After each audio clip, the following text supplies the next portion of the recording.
Oh man. Good morning, everybody. Happy Easter for those who celebrate. My in-laws are coming over a little bit later, which is nice because that means I get to do this without having to worry about that long commute. Next week starts TB. I would like to be able to do some TB stuff next week instead of doing these endless roster reviews. So let's see how many of these we can get through today, and then maybe, Captain Amazing and I can kill the rest of them Tuesday morning when we're doing that stuff together, when I wake up at the ass crack of dawn to hang out. All right, let's see what we got. Change this over to Discord. I'm going to be really good about my sources today. I was pretty good. When was the last time I did this? Either Thursday or Friday. I don't remember what day it is right now. But I was pretty good about it. And we're going to try to do the same thing today. Let's see. 7:05. Whew. All right. We got my man Monkey over here who's been waiting since the 23rd. It is now the 31st, so it's been a full week, which is not as bad as some of the ones that I've had to do in the past, so that's pretty good. Let's pull this up. And Egnards, I've been playing for a couple years, but I haven't been super efficient with my farms and don't really know where to go next. The tentative plan I have right now is to go Executor C3PO so that you can finish Ray's ult. Darth Revenn, Jedi Knight Revenn, Malik, fairly close to Executor, so just need Relics finish and I will have that. I'm thinking of maybe doing DR then Jedi Knight Revenn's journey so I can get Malik to help them to beat TIE Interceptor and Malgus PG. Oh man, I feel like that was some kind of tongue twister having to bounce between the two.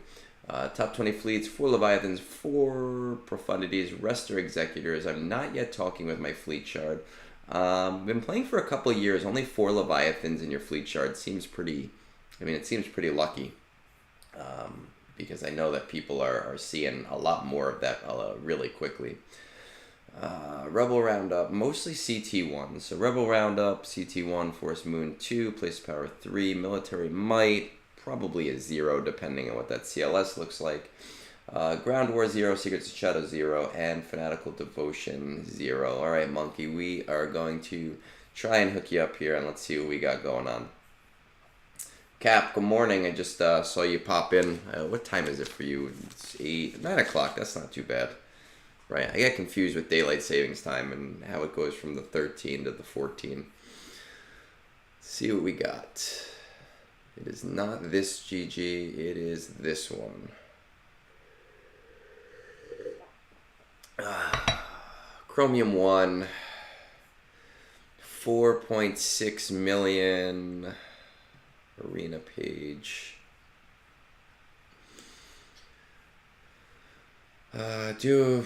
Using Finalizer to get through to 45. Yeah, well, at least we're getting some kind of fleet crystals, which is always nice. Usually when people pop in here, it's either completely 0 or they're already at the top of their game.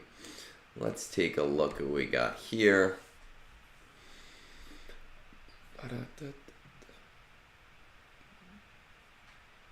Okay, so we have Kylo Ren, so obviously Places of Power, that's why that's the one that is CT3.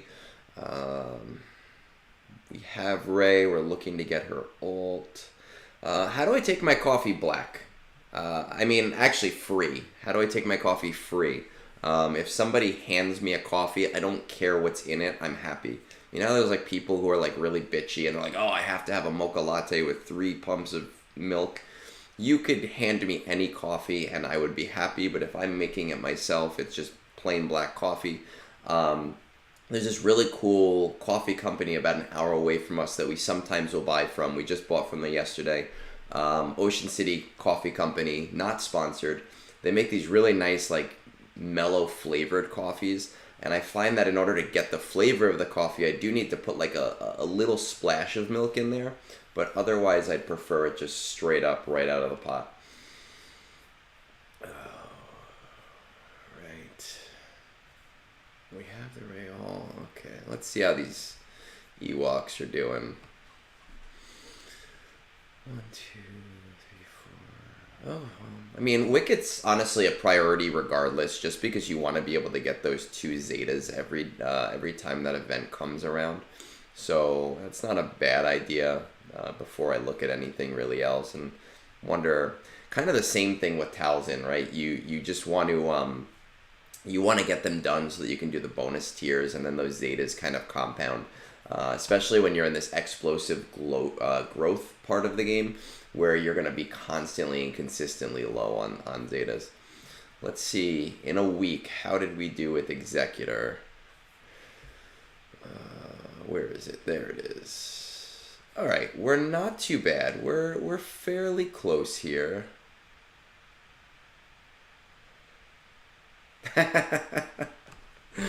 I think they're talking about something else there. I used to drink my coffee light and sweet. My mom drank, she would drink French vanilla. And when I first started drinking coffee, that's kind of what I did. I kind of modeled myself off of her. And then as I got older, I just liked that bitter taste a little bit more to match my personality. But my wife drinks, not almond milk, she likes oat milk. So every once in a while, I'll throw a splash of oat milk in there. Right now, it's just black coffee in my kick-ass Mega Man mug.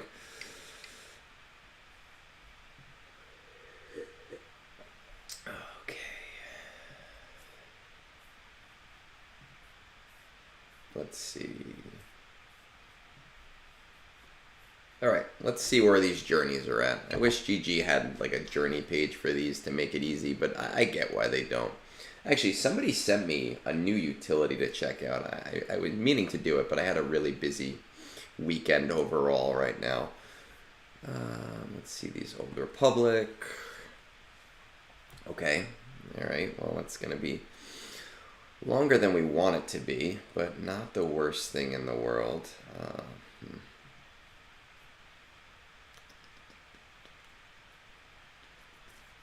And let's pull this out and just kind of take a quick pit stop over here.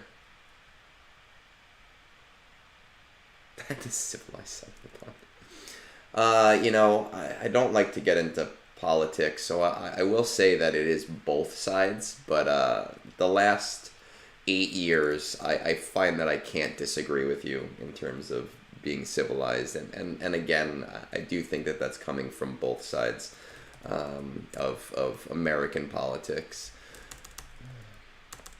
No Wampa, no Hoda, but we have Wampa. Rebel officers kind of getting up there. Let's see what we want to do here. Executive to C3PO, let's just check out those ships. I'm pretty sure you just have relics to do for Executor based on what you told me.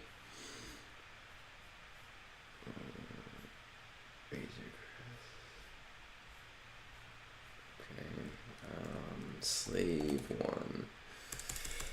Yeah. What's the other one? Not Magus, Xanadu. Okay.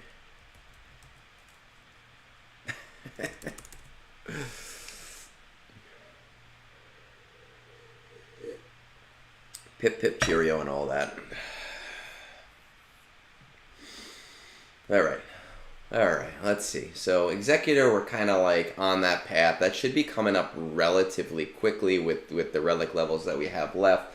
It's not worth talking to your fleet shard just yet, but yes, definitely. It's something that you need to do. There's so many people that are resistant and very hesitant to talk to their fleet shard or to reach out to people. It makes your life so much easier. And generally, in my experience, and I do hundreds of these roster reviews, I've only heard back from like 3 people total, and that's being generous. It's probably 1 or 2, but I don't have a tally, who have said, hey, my fleet shard, I've reached out to them, and they're very hostile. It's very, very usual that the people that organize a fleet shard, they recognize that by working together, you're kind of maximizing the crystals for everybody, and that's the purpose of it. It's not really to lock people out, it's so that everybody is screwing over CG, right? And everybody's getting the maximum amount. You're probably not going to be allowed in until you have Executor. So once you're at that point, 100% reach out to them. Because you're super early game, it might not be worth bringing the things that you need to bring up in order to hit one every day with Executor.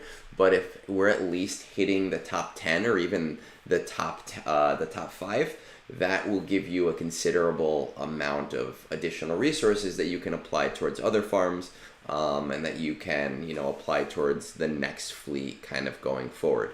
So it's just something to consider once you're kind of talking to your fleet shard. One thing that I'd really like you to do, I'm not against you doing these journey guides for like Revenn Malak, Darth Revenn, or C-3PO, but I would really like you to start to jump on the Hermit Yoda train, right, and work your Get 1 towards that.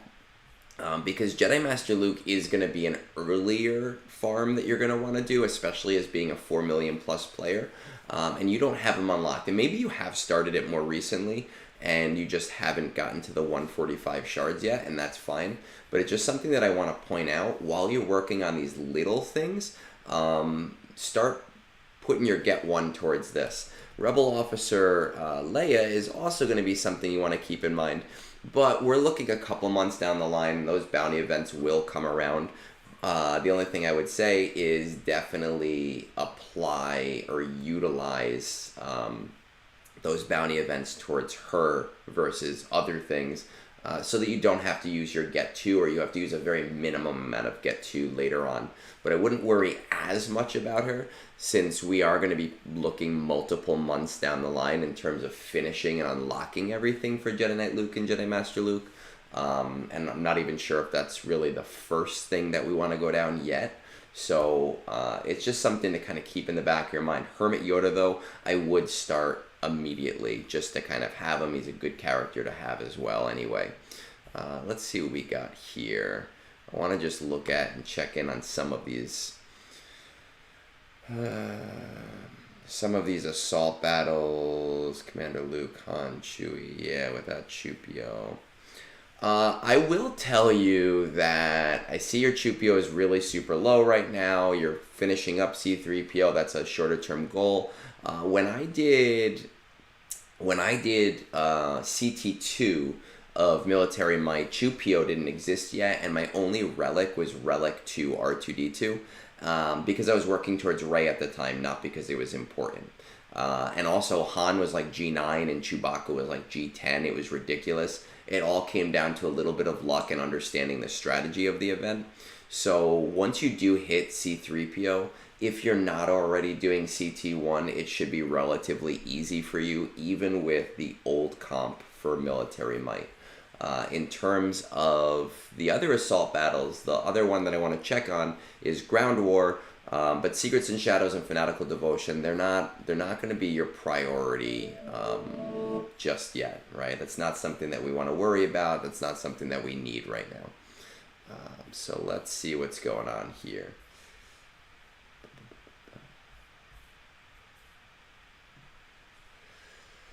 Okay, yeah, we're not there yet.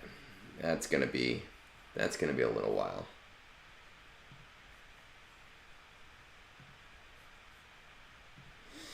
Let's check this out. Low gray. Okay. So we're working on Wicket. We're working on finishing up Wicket. We're working on finishing Chief Chirpa. That shouldn't actually take you too long. The hardest part is going to be the event itself, just because we want to minimize the amount of gear that we're putting into the team. Though I personally, if you go onto Reddit, people are constantly like, oh, I've been doing the C-3PO event for 4 hours and I can't beat it. What's wrong? And you look at all of their Ewoks and they're like G9. My time is valuable. I would rather apply 1 or 2 extra gear levels than to, hit my head against the wall constantly for a few hours. So I'd be maybe a little bit more conservative about the Zetas that I use, and not so bad with the relic levels that I do in order to get C-3PO, just because, again, your time is valuable. Now, if you have a lot of free time and you don't care, then look up some of those videos for like the really, really low gear stuff. Yes, you're going to want your C-3PO, not just for Rey because it's easier to get her ult that way, but because if Jedi Knight Luke and Jedi Master Luke are going to be on our short-term plan, you're also going to be working towards a CLS squad and building that squad, and you're going to want C-3PO to be involved in that as well. So I think where I would go here is Executor is your main priority. We already know that you're already super close to it. There's no reason to change that. Prioritize the majority of your time towards that. You should be farming Chirpa and Wicket and kind of working on those as short-term goals as well, so that you have C-3PO. And again, military might will not be the biggest thing in the world there. Now when it comes to Darth Revenn, Jedi Knight Revenn, and Malak, I mean, Malak is a really great character, and Darth Revenn is a really great character. But, I mean, looking at where your roster is right now, and I just don't think Darth Revenn is going to add as much to you as you want him to just right now, where other projects that maybe will take you a little bit longer will help you a little bit more. I think that after doing Executor and after doing C-3PO, Jedi Knight Revenn would be a really good thing to invest in, because after that, I would like you to go for Jedi Knight Luke and for Jedi Master Luke. And that's going to do a couple things for you. All right, so let's pull this up. For Jedi Knight Revenn, you're looking at like 2 to 3 months per character. Obviously, you can farm multiple of them at the same time. Which I don't think is necessarily a big problem for you. You're going to be hurting for Zetas, you're going to be hurting for gear. I wouldn't even speed it up too terribly much. Jedi Knight Revenn is going to help you with that Jedi Knight Luke squad, which is going to help you with the assault battles going forward. I think after doing Revenn, that is when I would really kind of push into Jedi Knight Luke, which is why we want to start Hermit Yoda right now, which is why we want to make sure that when the bounty events come around, that we want to prioritize Rebel Officer Leia. Now, when we do that Jedi Master Luke journey, that's going to take a while with like Mon Mothma and Chupio. So the one thing I want to kind of keep in your mind is that even though Jedi Knight Luke is a really great character, even if you get to a point where you are like, oh man, I just need Rebel Officer Leia, should I invest a lot of, get too towards it? Always keep in the back of the mind that the end of the journey is actually Jedi Master Luke, so if that part of the journey isn't ready, it might not be worth heavily investing and wasting your get to. With that said, that's kind of a short-term decision when you get to that point. I don't think you'll need to make that decision. And even if you do need to make that decision, I think it will be with a relatively small amount of your materials versus where you are with her right now. Now, what that's going to do for you is a couple of things. One, once you have Jedi Knight Luke and Jedi Master Luke, and I only say both of them because your Jedi themselves are not in the greatest shape right now, but also thinking about Revenn coming up, your ground war will be at CT3, okay? And based on your current CLS squad, if you just build them up a little bit more, your military might will also be at CT3. Okay, so you'll have largely a really good backing for your assault battles going forward to kind of jumpstart your account and build out the overall ROI from there. I do see that Rebel Roundup is only CT1, so I do want to kind of check at that really quickly. Are we doing it with bounty hunters? Probably doing it with bounty hunters. Yep, we're doing it with bounty hunters. Honestly, you could probably do CT2 with your bounty hunters, but it is a pain in the ass. I did CT2 with my bounty hunters, and I was using the old bounty hunters, but it took me a bunch of tries, and I really hated the experience. So it really comes down to if you want to spend the time or not. But considering you have Grief and the Mandalorian, who are more on the New Age stuff and a little bit higher up, it might be something to consider putting a little time in, maybe remodding for, for the short term. Normally, I would say, people should go for like Imperial Troopers, or, for C, because then you can get the CT3, but because you're already at CT2 on Forest Moon, and because you have the most important tier of Rebel Roundup, which is CT1, it isn't necessarily a relatively crazy... it's not really a heavy ROI thing that you need to do in the short term. So I would say do your Executor. Yes, do C-3PO. It is important for where you are in the game right now. I would do Jedi Knight Revenn right now. I would do Jedi Knight Luke into Jedi Master Luke. If you like Malak and you like Darth Revenn and you're like, hey, these are more like fun farms that I want to do, I think after Jedi Master Luke, that's the time to go for Malak, and to have that in your roster. And then reassess from there. I'm not going to add to my counter because it's iffy, but I think it's probably most logical for you to go to Jabba at that point. But because our ROI isn't fully on our account and it's an older account, I do think that your progress is going to be, I don't want to say slow, but I do think it's going to be on the slower side, and we're looking at, like 5, 6, maybe even 7 months to get this stuff. Depending on where your Executor farm goes, and depending on if you reach out to your fleet shard, and depending on if it's a great shard, that can completely change that and bring that down to 4 or 5 months. But tentatively, I would say that Jabba makes the most sense after you do Jedi Master Luke, and whether or not you choose to do Darth Revenn and Malak after that, or jump right into Jabba, that'll throw you kind of into the ecosystem of being able to do Profundity, being able to do Leia, and having a pretty easy plan going on from there.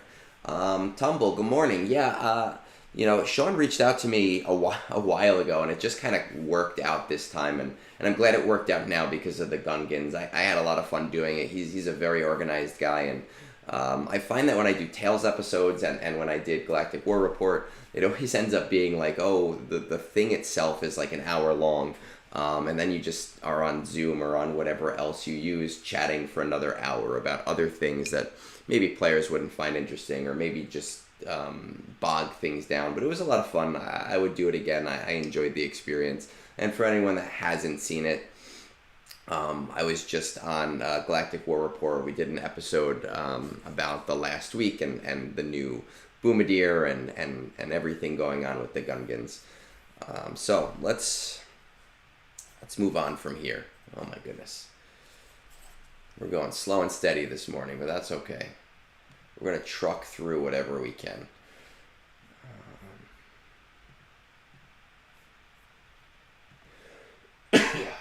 Let's see. Found out about roster reviews from Reddit, which is where I'm very prominent. Alon, good morning. I apologize. Sometimes, my YouTube doesn't show up on this screen. It shows up on that screen. The multi thing doesn't work as well as I'd like it to. So I have to look at both sometimes. I'm looking to it for advice on where I should go from here. Right now, my priority is being able to gold crate conquests and beat the proving grounds. Besides that, probably want to get more stronger teams for GAC. Probably unrealistic given how I don't have any conquest characters above 20 shards, okay.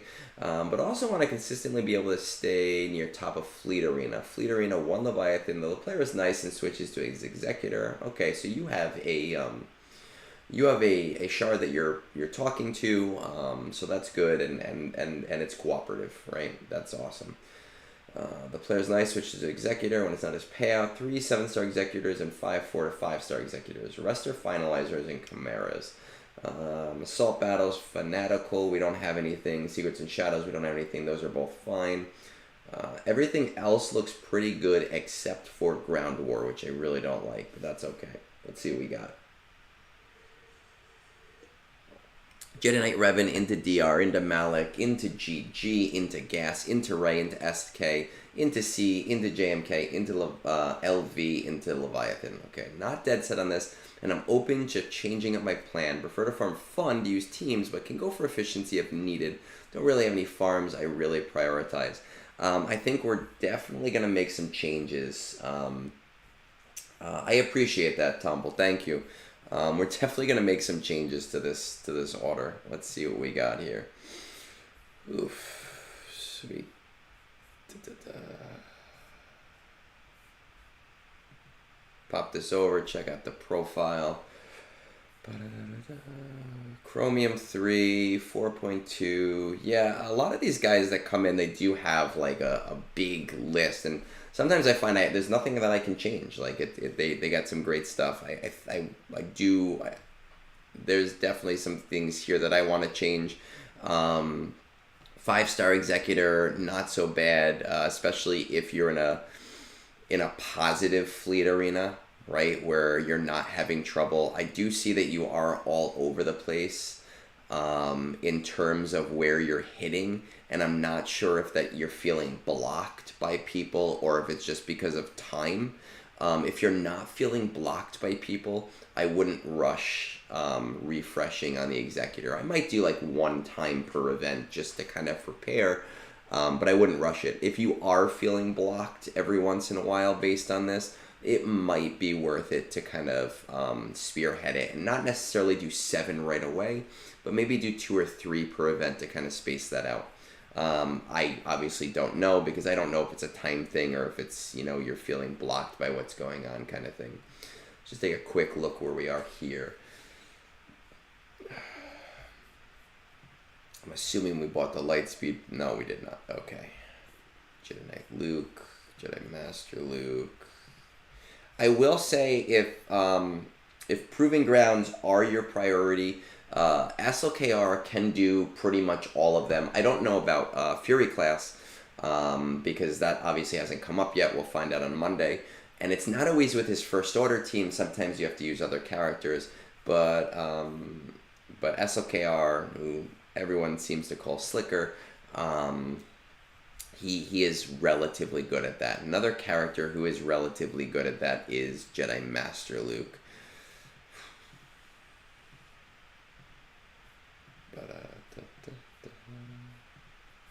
Alright, let's take a look at some of these journeys that you are telling me about. My trench is still G10 or G11, somewhere around there. I haven't invested in him at all. I have him. Trench Dad Bottom Malakos I have not invested in yet. Malakos I would like to, but the Gungans take priority. Okay, so we're a little bit closer to Jedi Knight Revenn and to Darth Revenn than the last guy was. That's not bad.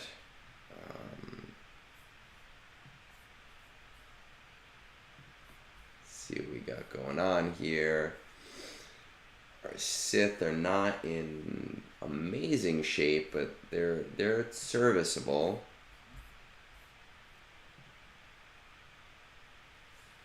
Jedi are not in great shape. I really want to shore this up because the fact that you're not getting anything from Ground War is killing me right now.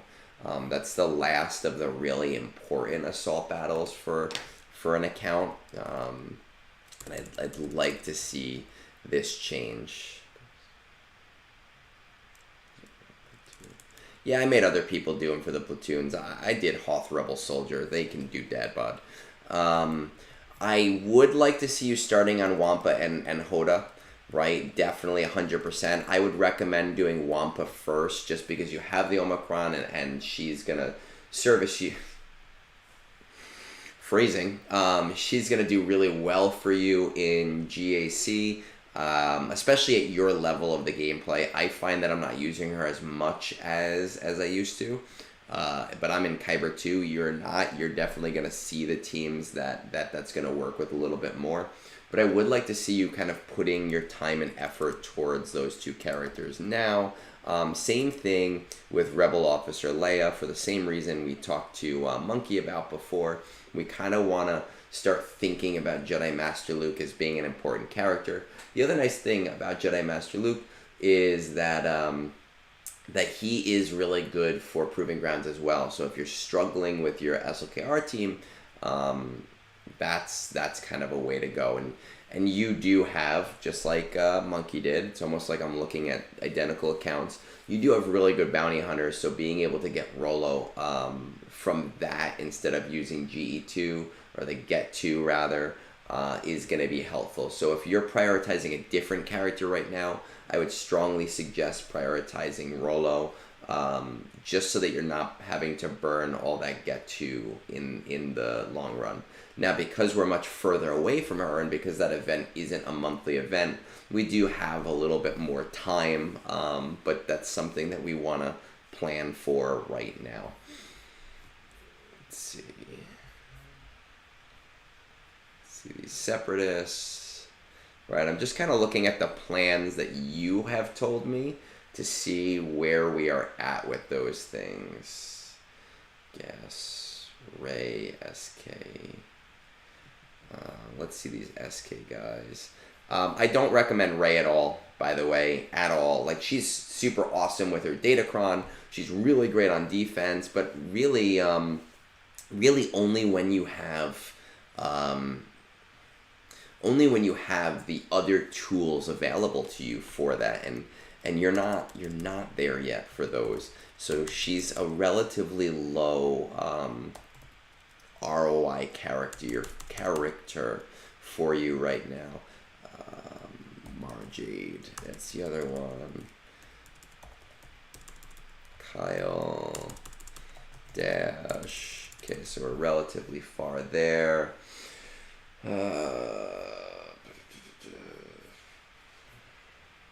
Revenn, DR, Malik, GG, Gas, Ray. Yeah, no, JMK and Lord Vader too. You know, they're not really great ROI farms. And again, let me just say, I have not looked to see if you have Cat, but you said you have none of the Conquest characters past 20 shards. JMK is a low ROI GL for an early account. He is great for GSC. He is great for Territories Wars. I love him in Conquest. He's basically my I don't want to deal with it team, so I'm going to delete the other team. But Commander Ahsoka Tano is a big part of that, and you're relatively far away from that. Same thing with Lord Vader. I'm not on the Lord Failure bandwagon. I really, really like my Lord Vader. I use him all the time. Anytime there's offense discs in Conquest, I find him to be just as useful as Jedi Master Luke. But Bad Batch, which is a good team, and I use them pretty much every GAC, Bad Batch is such an expensive team to be considering when there are other things that are more important to you right now as a player. Now, just going off the fact that you really haven't invested in Rollo yet, and your Hermit and your Wampa are both not at 8 stars, are both not at 7 stars yet, I would agree, and I'm keeping in mind as well that you prefer your fun farms, so I don't want to change your path up too terribly much. I would say Jedi Knight Revenn, I would say Darth Revenn, I would say Malik, great. Reassess where your Hermit Yoda, Wampa, and Rollo are at that point. Hermit Yoda and Wampa should probably be nearing 7 stars, both of them, by that point. Rollo might be a little bit behind because the bounty events do not come around monthly. If she is not at least 5 stars at that point, then, work on your GG team. Okay? So, Jedi Knight Revenn, Darth Revenn, Malik, do your General Grievous team.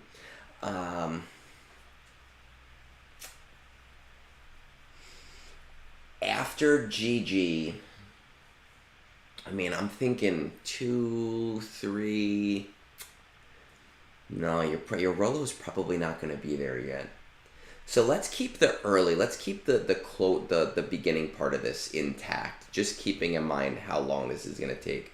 I would do Jedi Knight Revenn, Darth Revenn, Malik, GG, Gas. By that time that you have done Gas, you should be in a much better place with your Hermit Yoda, Wampa. Those should both be 7 stars at that point. Rollo should be probably 5 to 6 stars at that point. Don't go for Ray. That's such a huge trap. It's not going to do anything for your account this early on. go for Jedi Knight Luke into Jedi Master Luke at that point. That's going to finally give you that ground war. It's going to give you ground war at CT3. It's going to give you military might at CT3. It is going to give you a conquest character that is above every other conquest character, which is going to allow you to more readily invest in newer proving ground, newer conquest characters, to not have to spend as much time on the proving grounds. It is also going to give you a very versatile team for GAC and Territory Wars, right? I just think you're going to see a much bigger dividend on having Jedi Master Luke versus having Rey. Rey is, in my opinion, one of the last GLs that a player should farm. And honestly, JMK and Lord Vader are kind of on the back end for me as well. Not because they're bad, because they're not, but because they don't do anything back end for your account that is going to allow you to jump into anything big. So I would say Jedi Knight Revenn, Darth Revan Malak, GG Gas, do Jedi Knight Luke into Jedi Master Luke. At that point, I would strongly recommend going for Jabba. If you want to do SK first, because SK is like a passion farm for you, then that's fine. But really, the earlier that a player goes for Jabba, the better in terms of their modding. That Smuggler's Run 2 event is just so beyond amazing. Jabba is the one of the highest ROI characters in this game. I recommend going for him, for anybody really, either second or third, depending on the path you're taking. If you're doing the C route first, I say third. If you're doing the Jedi Master Luke route first, I would say second. That's just where I would go from there. Now, in terms of going for Leviathan at any point, I mean, going off of what you have, you don't have Malgus. Fury's pretty far away as well. You have a Shard that's not really on the Malgus train, and they're kind of behind, and they're super friendly. So is it a priority to go for Malgus pretty early on? I don't necessarily think so, but after doing Jedi Master Luke and after doing Jabba, we're looking at months and months and months down the line. You can reassess at that point. Malgus you should hopefully be getting from his proving grounds. Malgus you should be getting from his proving grounds, and Fury, by that time, maybe you'll be a little bit further on the proving grounds, but that's definitely where I think you should go. Tumble, Bad Batch, I love them. I really do. I use them all the time. I don't use them for ROTE. I don't know if you use them. Well, I do actually under Padme lead sometimes. I don't know if you use them with the Omicron or not. I was just listening to Pico Burrito. Oh, Jabba. Okay. Yes. If you go on my YouTube page, actually, I have a whole laundry list of teams that I auto things with. There's only maybe 3 or 4 battles in total in ROTE that I don't auto. And I have a very high success rate with teams for every single phase. Dathomir, everybody hates Dathomir. I do it fully on auto. And every once in a while, I'll get some bad luck. But generally, the nice thing about combats in ROTE is that you're not completely messing over your guild if you lose something, and my time is valuable. I'm home all next week from work because of Easter break, from spring break. I'll be going through my TBs and showing people what I use there too, if anybody is around. But I think that for you, based on where you're at, we're looking at Jedi Knight Revenn, Darth Revan Malak, GG, Gas, skip Rey, hold that for way later. Go Jedi Knight Luke, Jedi Master Luke. I recommend Jabba next, but I understand if you want to go Starkiller into Jabba, and then reassessing from there where the game is. Okay. Again, Leviathan versus Profundity, it really depends on where your shards are at that point, but we're talking many, many months down the road, so we don't necessarily have to worry about that right this second. All right, let's keep going. What is our time at? 45:20. I'm doing pretty good with my sources today. Look at that. I'm getting them down. Revenn. Hey, Egnards. First time, long time. First time caller, long time listener. In a weird spot with my roster, and that I just finished the last of the GL. All right. And I'm not 100% sure what we should be prioritizing moving forward. Info below. Would love your thoughts. Fleet Arena. Pretty much exclusively Leviathan, myself included. I am in context. So we're talking about a higher end account. When I talk to people in higher end accounts, these generally go quicker because there's not really that many projects to be working on. Fanatical Devotion CT2, so maybe don't have Third Sister yet. Secrets and Shadows CT2, not able to 3-star it. We'll take a look at those. Soft farming Saw right now for Jedi Knight Cal Kestis, touching up Bane, Malakos, and Seer. Really just looking for a point of focus, farms, and gearing. Kind of wandering at the moment. Let's see. See where we're at. Kyber 2 player, 11 million, right? So again, this is where we're at a point where there's really not that much left to do in the game and on what to go for. Do we have all of them? Yeah, if we're going for Jedi Knight Cal Kestis, obviously do it as a soft farm. Do 5 battles a day. Jedi Knight Cal Kestis, again, I do hate the character of Cal Kestis. He's not a favorite of mine. I don't really enjoy the games as much as other people do, but he's really good in this game. Big fan of utilizing him. I honestly am also a big fan. I did his lead Omicron just because it allowed me to auto things. I'm very happy with that. I don't regret it at all. But don't do it past the slow farm because we're looking at June, July before he comes back, and when he comes back he will be permanent, so you're not going to have to necessarily worry about that as much. I do see you actually do have Third Sister, so you should be able to 3-star CT3. It's not terrible with Third Sister. But it does take a couple of tries. I know that phase 5 can be really annoying. What I ended up doing is I threw my GL mods on all of my Inquisitors that I was using, and I really went slow and steady through each and every one of the phases to make sure that either Grand Inquisitor or Third Sister ended up with the event special on as many kills as possible. We were actually talking about this in Discord this morning. I wasn't. I woke up to it. On our Discord, people were sharing their strategies for being able to do Fanatical Devotion. So it's a really good resources of places. And I know Bit Dynasty put out a video. You already have the ability to do it with your teams. So it's really just investing the time and the modding. It is something that I would really recommend sitting down with the next time it comes around. And I think it is coming around pretty soon because it's one of those weird end of month, beginning of month terms of assault battles. Let's see. Where are we on the bow train?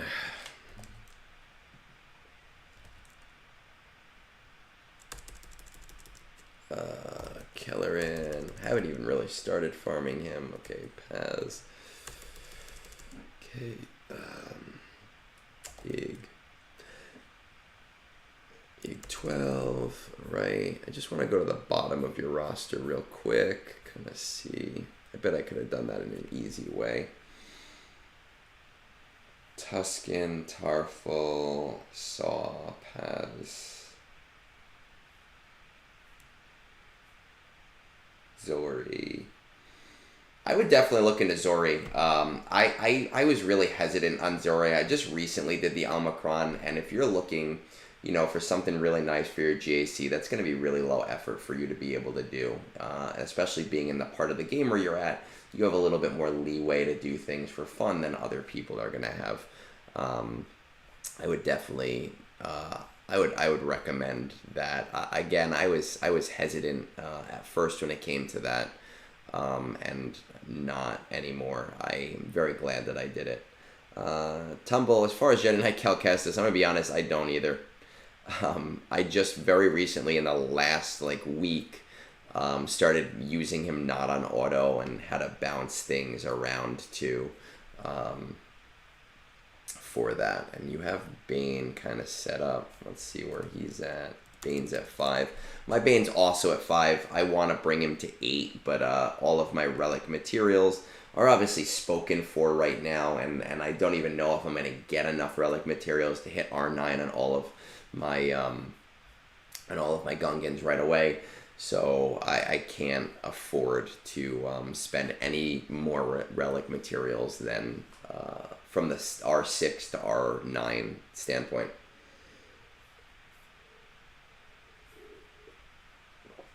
Okay, speeder bike raid. All right, so a couple of things with you where you are in the game right now. You're in a higher end guild. All right, I'm in a 560. You're in a 540. We're both basically doing the same crate in the raid. My guild just recently moved to the 456 crate, and it really had nothing to do with having to upgrade anything. We were just lazy and we didn't want to do it. We decided let's just try it, and without upgrading anything, we were able to. You're kind of in the middle of rewards. What that basically means is that there is going to be some expectation from your guild that they're able to remain with their rewards going forward. And one thing that I think is going to happen with this new raid is that we're going to find that it's not going to be as friendly as the old raid. So basically meaning that you might have to apply more towards the raid than the last one in order to see the same kind of return. Now that's just my theory, but I do think that the last raid was a little bit too friendly to players from a CG point of view, and I don't think that they were happy with it. So I'm expecting this one to be a little bit meaner in terms of rewards, and players should definitely be prepared for it.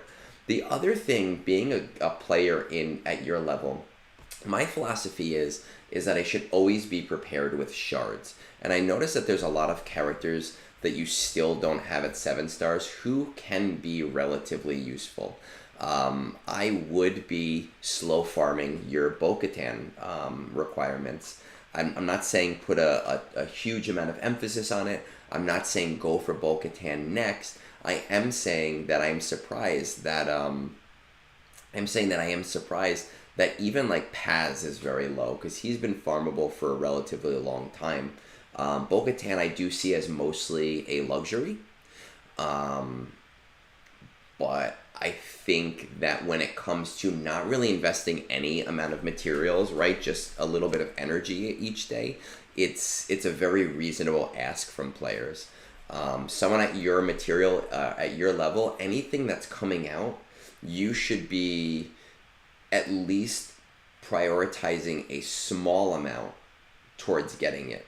Because in the next 4 or 5 months, you want to be at a point where you have nothing left to farm except whatever is newest, right? I'm even looking at your Tuscans, who maybe you didn't want to invest in. And I don't necessarily think they're the most amazing team. They are relatively situational, but they do often come up in Conquest.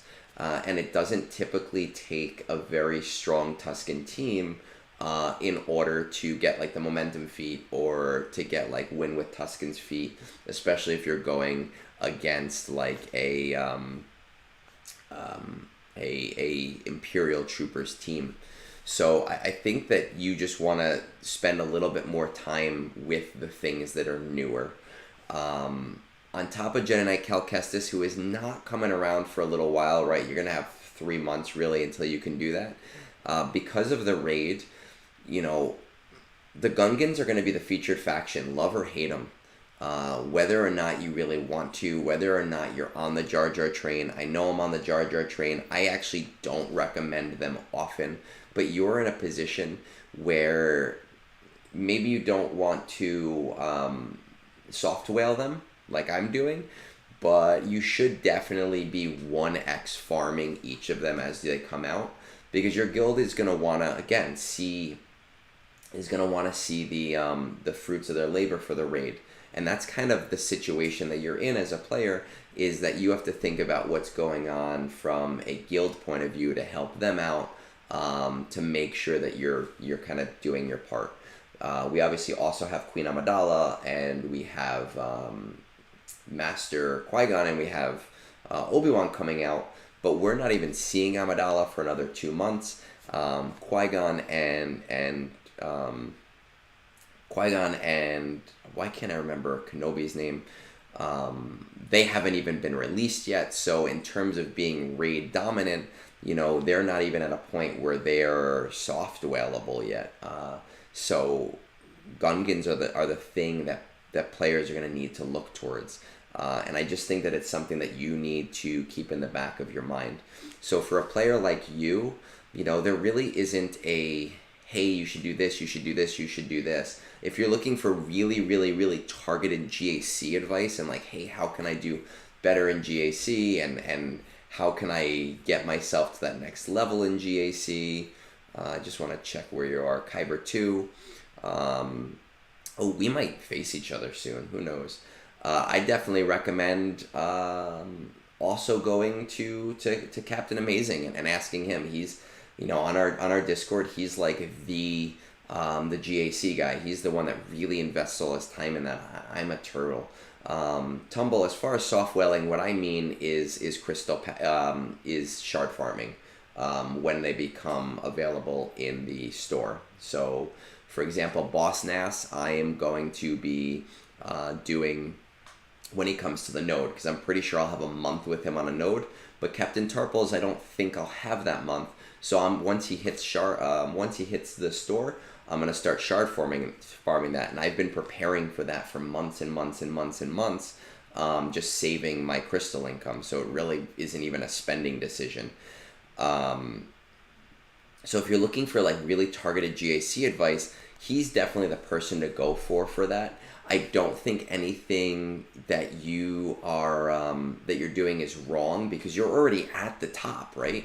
But I do think you're at a point where maybe there are some stubbornness and some bad habits of not farming things that we want to shore up and make sure that you're always on top of what's new, even if it's just a slow farm. I generally, like Bo-Katan, I'm slow farming her. I generally get things second run. Jar Jar will be the first thing that I ever get first run. That isn't a fleet thing, because fleet things have always been a little bit easier. I would do Zori. I think she's great. I would kind of build her up a little bit.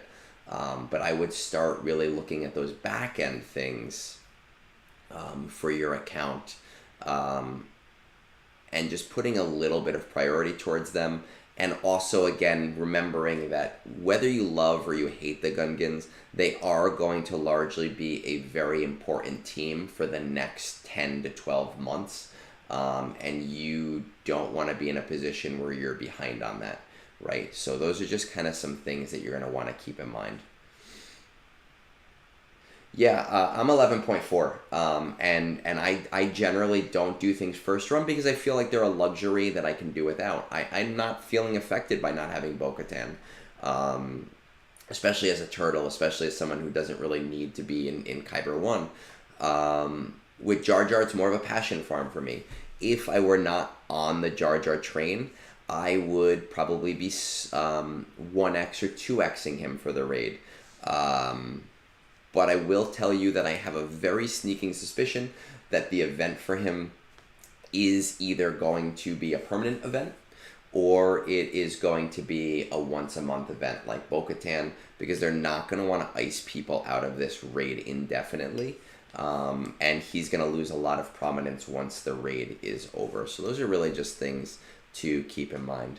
Let's see. Let's move on from here, because there's really, when I talk to people at this level, there's not too much I can offer them other than just advice. So let's see what we got. Pop this down. 59, 45.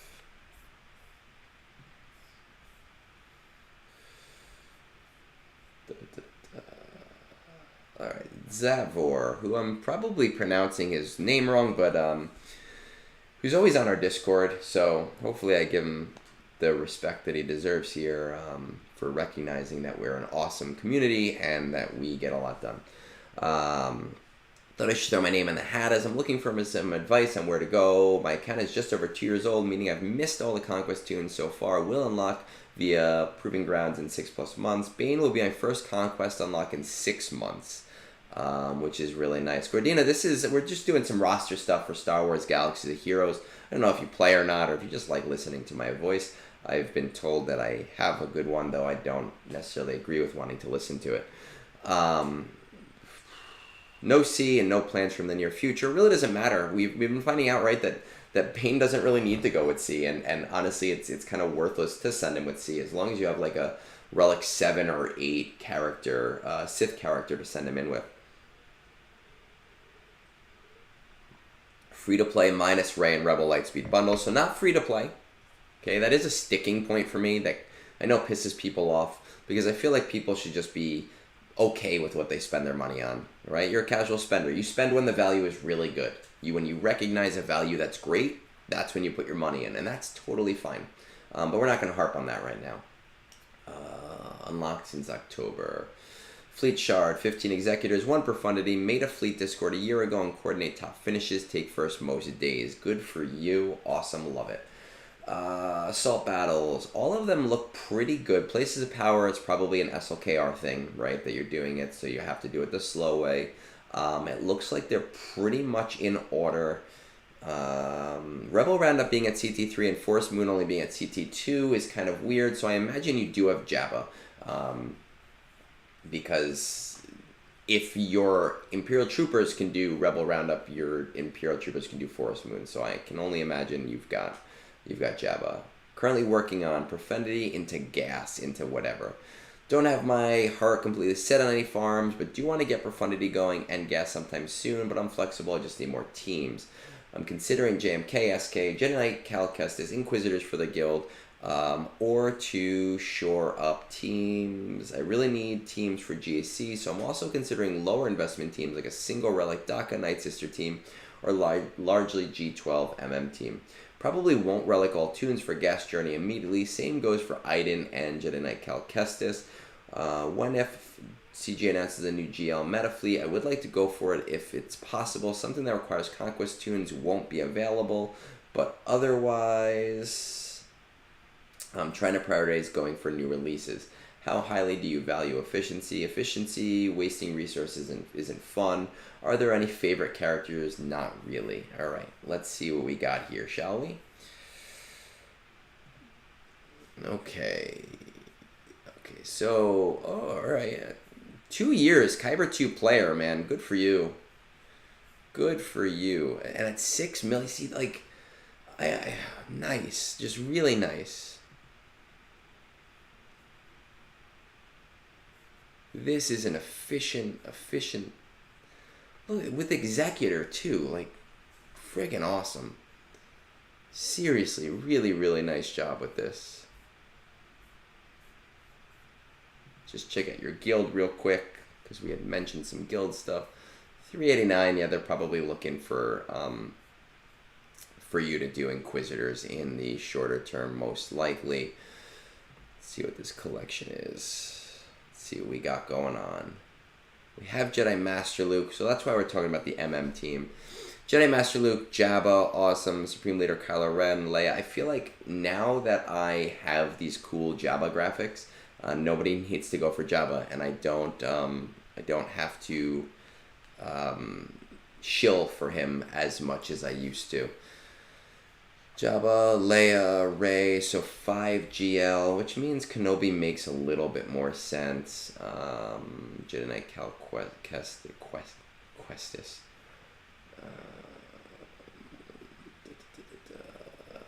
Alright, let's just take a look at some of this stuff here.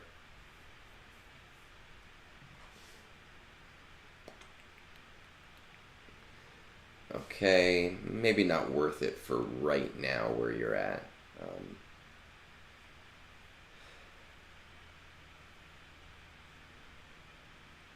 Godina, this is I make a lot of different type of content, whatever my whim is, but this is Sunday morning brunch with Egnards, and we do this every Sunday morning. Sometimes in-game stuff, sometimes roster review stuff, sometimes helping people with their accounts, sometimes asking questions.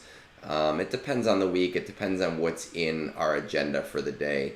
But the important thing is, you know what I actually didn't do? I didn't put any amaretto in my coffee today, so I feel like I'm cheating on my normal. I'll have to do that with the second round of coffee when I go take a break to grab another one. Let's see where our Night Sisters are at. Do you play the game at all? Or you just like listening to my voice talk about Star Wars stuff?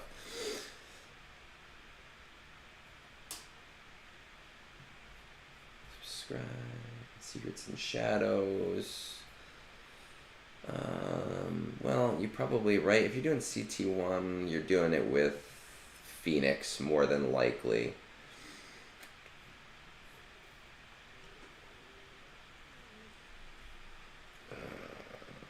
Let's take a look at our ships.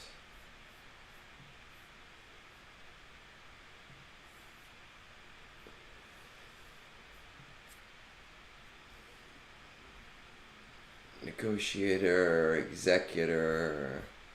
Alright, let's just get some idea of where we're at on each of these farms, shall we? We have Kylo. I'm pretty sure you said you have Rakes, you have Lightspeed Bundle. I know we have Jedi Master Luke. We don't have Sith Eternal. Jedi... Okay. Star Killer, where are we at? Not bad. Profundity. I would definitely like to see you get another GL fleet, especially being a Kyber 2 player. I love when I see people that don't have a second GL fleet. To me, it's like, hey, this is an auto win for me. Bo-Katan. Okay, and let's see where our gas is. General Skywalker.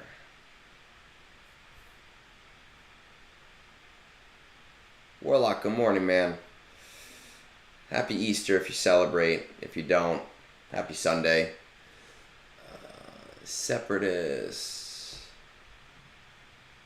Gotta make like lemon bars later. Okay, we're not terrible. Let's see what this 501st are. Okay. So we're at a point in the game where you don't... I mean, I'm very much on the... I'm very much on the train of just get the Galactic Legends done with, finish them up. I don't necessarily... I'm not against doing lower investment teams, but you are at a point in the game where you can make the decision to go for lower investment teams because you do have a lot of the ROI behind your account already. You have the important things for the assault battles, you know, Secrets and Shadows, CT1, great. It's not really worth investing in Night Sisters until you're really ready to invest in them. Based on where you are at, I didn't look at your Inquisitors yet, but this might be the time to start kind of looking into them. Your guild will love you for it. It'll help them out. Getting Third Sister will elevate you. Fanatical Devotion will finish up your ROI. So that's kind of something to keep in mind. And it is a good GAC team. Once you have Grand Inquisitor, they're like a B+ team. Once you have Third Sister, they are an A+ team, you know, an S tier team. So it's kind of worth thinking about right now. I think what I would say is... Well, let's actually just check one more thing before I kind of give you that advice. I want to see where we're at with this. So, all right, so we're pretty far. I would not invest, because you're looking at least 3 months until Jedi Knight Cal Kestis comes around. I would not invest any more. I wouldn't invest any resources in any Jedi Knight Cal Kestis character that is not accelerated. It doesn't make sense for you to do it because they're so close to being accelerated. I think Seer just got accelerated on Thursday. So, you know, if you want to invest in her, great. And Saw, Tarful, those characters, and Merrin, they will be accelerated in the very near future. That might be worth doing at that point. It's not worth doing just right now because you're not going to get Cal Kestis until June, July anyway. Where your guild is at this point in the game, it's not really a priority to worry too crazy heavily about the raid, so that's not... I mean, obviously you're going to want to put some prominence to it. I do think a Separatist team, and I've talked about this before, I think in terms of old characters that the GG team is going to be allowed. Whether or not GG is allowed, I have no idea, but I know that the team, I'm like 90% sure, especially with Stop coming to the game, and especially being against the Trade Federation, and we look at their Endor raid and the fact that we were using Imperial Troopers against Imperial Troopers, they dropped some major hints and something that we largely want to go for. I recommend, yes, Profundity on your short term, because right now you are able to get first consistently with your Executor. When that new fleet comes out, we don't necessarily know if that's going to be true, because it's going to be 3 years out. If you get Profundity on the sooner end, you're not going to have to star it immediately, because you won't need it immediately. So you'll be able to more slowly increase it. I would say Profundity into Gas. Inquisitors are more important than Jedi Knight Cal Kestis. So I think Profundity into Gas, Inquisitors, Jedi Knight Cal Kestis, and then at that point, you know, we're probably going to get the next GL announcement, or we're going to get the next fleet announcement. So it might not be worth going past that and determining what you want to do. But I do think at that point, whether it's a new character, whether it's an old character, I do think it's the time to hop back on the GL train and get another one or two of those. Jedi Master Kenobi might be a good idea at that point, because hopefully you should have Commander Ahsoka Tano by then, or I mean, I'm assuming you don't have her based on what you said, yeah. You should have a Commander Ahsoka Tano by then, or at least be relatively close to her by the time you unlock Jedi Master Kenobi. But again, I think we'll have a GL announcement and we'll have a fleet announcement by that time. I agree with Tumble. I am always on the pulse of my fleet. My shard is not brutal. I actually like being on the pulse of it, because then, like, when Leviathan came out, or Profundity or Executor, I never felt like I had to 7-star them immediately. I just was able to get the ship, get it to like 5, and then over the next 3 or 4 months reassess at every event opportunity whether I needed to do it or not. I think for you that right now, again, Profundity is super important. You need a second GL ship. Gas would be a really good thing for you to go for. Whether or not you want to do 501st right away, you know, you have them farmed. It's about bringing them up. I guess that really depends on where your Inquisitors will be. You know what? Do the 501st. Profundity, Gas, do your whole 501st, finish them up, get your Inquisitors done, do Jedi Knight Cal Kestis after that. Starkiller is a great team, but we keep seeing Rey get paired with things that make that Starkiller, for the Datacrons, that make Starkiller a really not as hard a counter as it used to be. So one of the most important reasons for going for him is kind of out the window a lot of the time. So I don't want to say he's a trap. He's still very effective. His characters are still very useful. But I do think that there are more important things for you. So Profundity, Gas, 501st. Again, Inquisitors, it'll help your guild out a lot. Jedi Knight Cal Kestis, it'll help your guild a lot. They'll never want to throw you away with those two things. Reassess at that point based on what's going on in the game. Fury class is coming to the holotables, to Proving Grounds, on Monday. You should be able to do it based on what you have in terms of your current GLs. So I really would like you to think about Leviathan as a long-term goal, whereas all of these are short-term goals. I just think that fleets keep you where you need to be, and it's a super important thing to consider. Alan, you know, I've done my Jar Jar estimate right now based off of where we are. Obviously, I have my estimate up here. That's based off of what I've already spent. So you'll notice my crystals have gone down since I had to invest in Boomadir. I think that if you want Jar Jar Day 1, you're going to be spending in total about 80 to 100,000 crystals. Is it worth it? I don't think it's going to be worth it for everybody to do it. And that's from me. Is it worth it for me? Probably not, but I'm doing it anyway just because it's fun, it's silly, and because I went up and I got the Jar Jar mask anyway, so I feel like now I have to because I have the mask and I want to wear it, and I'm excited for that. I don't think it's going to be a 3 or 4 month event. I do think it's going to be either a once a month event or it's going to be a permanent event. We haven't had a permanent event since what the hell is her name? Since Darth Afra. So I do think we're kind of overdue for one of those legacy style events. All right, let's see what we got going on. Moving on.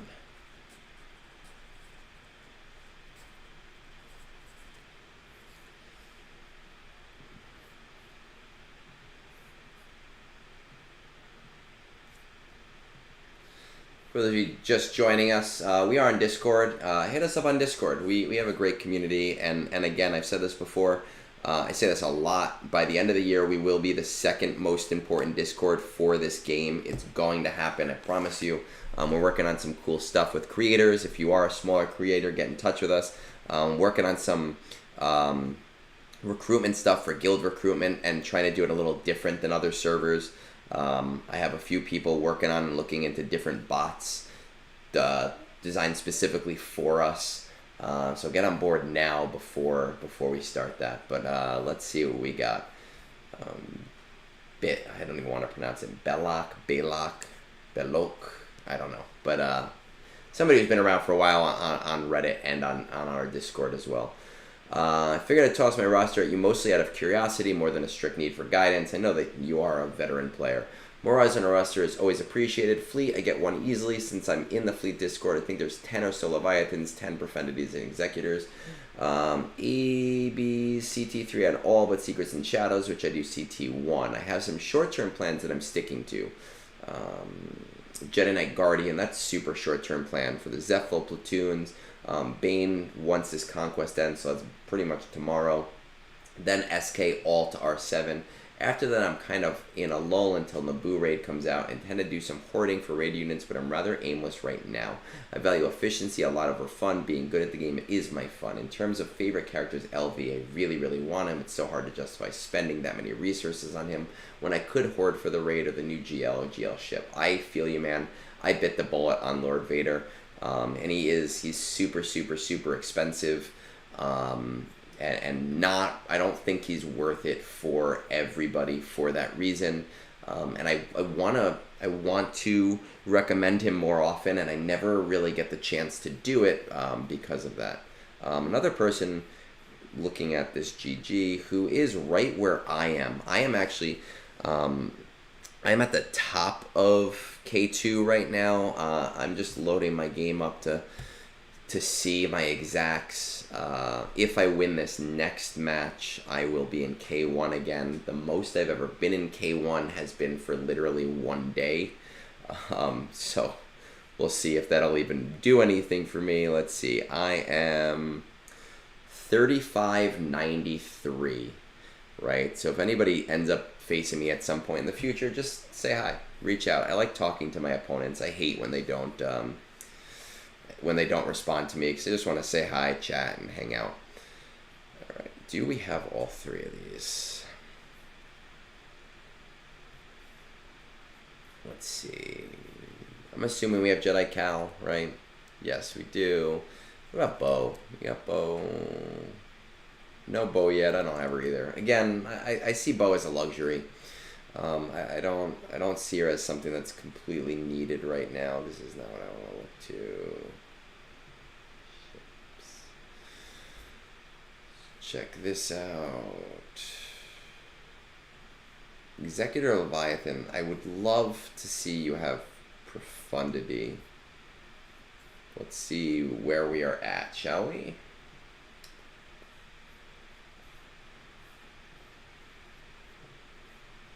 Oh, actually, before I check that, Rebels Without a Car, I do want to check one more thing. Yeah, I like to just say hi. I always tell people, like, hey, good luck, have fun. I've had like 2 or 3 people recognize me in game and say, hey, are you the Egnards? and that's always fun. One guy reached out and he said he was going to throw the match and let me win as a thank you for all I do. I was pretty sure I was going to win that match anyway, but it was still a nice gesture. It's always fun to hear from people. 1, 2, 3, 4, 5, 6. So Lord Vader and... Am I missing one more? C? We're missing Lord Vader and C. Okay. So let's take a look. Just like to say hi. Hey, good luck, you won. Sometimes I'll give people... I'm not a big GAC player, but sometimes if I notice that they did something really, really dumb... I'll just say, hey, by the way, this happened. I think it'll really help you in future matches. And I've had people reach out and do the same for me. And for me, at least, it's always appreciated when that happens. Lord Vader, Sith Eternal. Profundity. I try to reach out before the matches even started for that reason. I tend to not reach out to people after I've won. Unless, again, they did something really, really dumb, like they made a super, like say they put Wampa with something on defense. I might just say, hey, great match, just for next time, this might help you out, best of luck, and they can choose to take it however they want to. Let's see, Radis.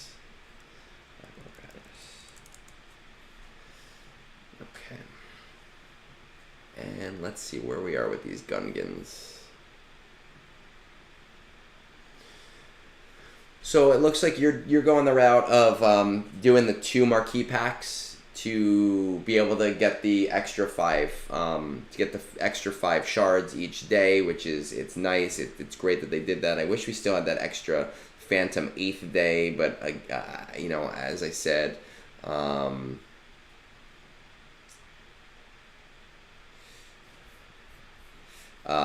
said, like in past streams, I get it. It was a smart business decision for them to do that, and I can't hold that against them for doing that.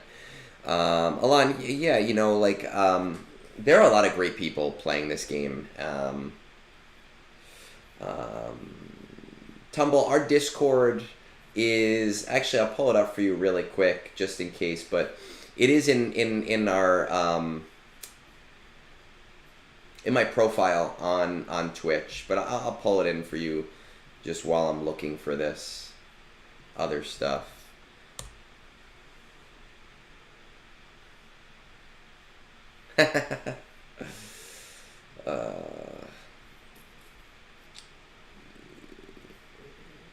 For some reason, I can't pull up Twitch in my regular stream because apparently when I type in my Twitch chat, it's telling me I'm not logged in, which makes no sense because I'm obviously logged in. But it is in my Twitch profile, and it is in my YouTube profile. I don't have any fancy bots to do that stuff. Okay, so Belloq, this is what I would do. I kind of agree with you. You're at a point where you want to be in a little bit of a holding pattern, because you're at a higher end in the game, and you're gonna want to have some prominence in this raid. So you're gonna want to be able to upgrade things. One thing that I think that I really would recommend for you is Profundity, and getting Radis up there as well, as in Adrad, not as in the ship. First of all, Adrad with his Omicron.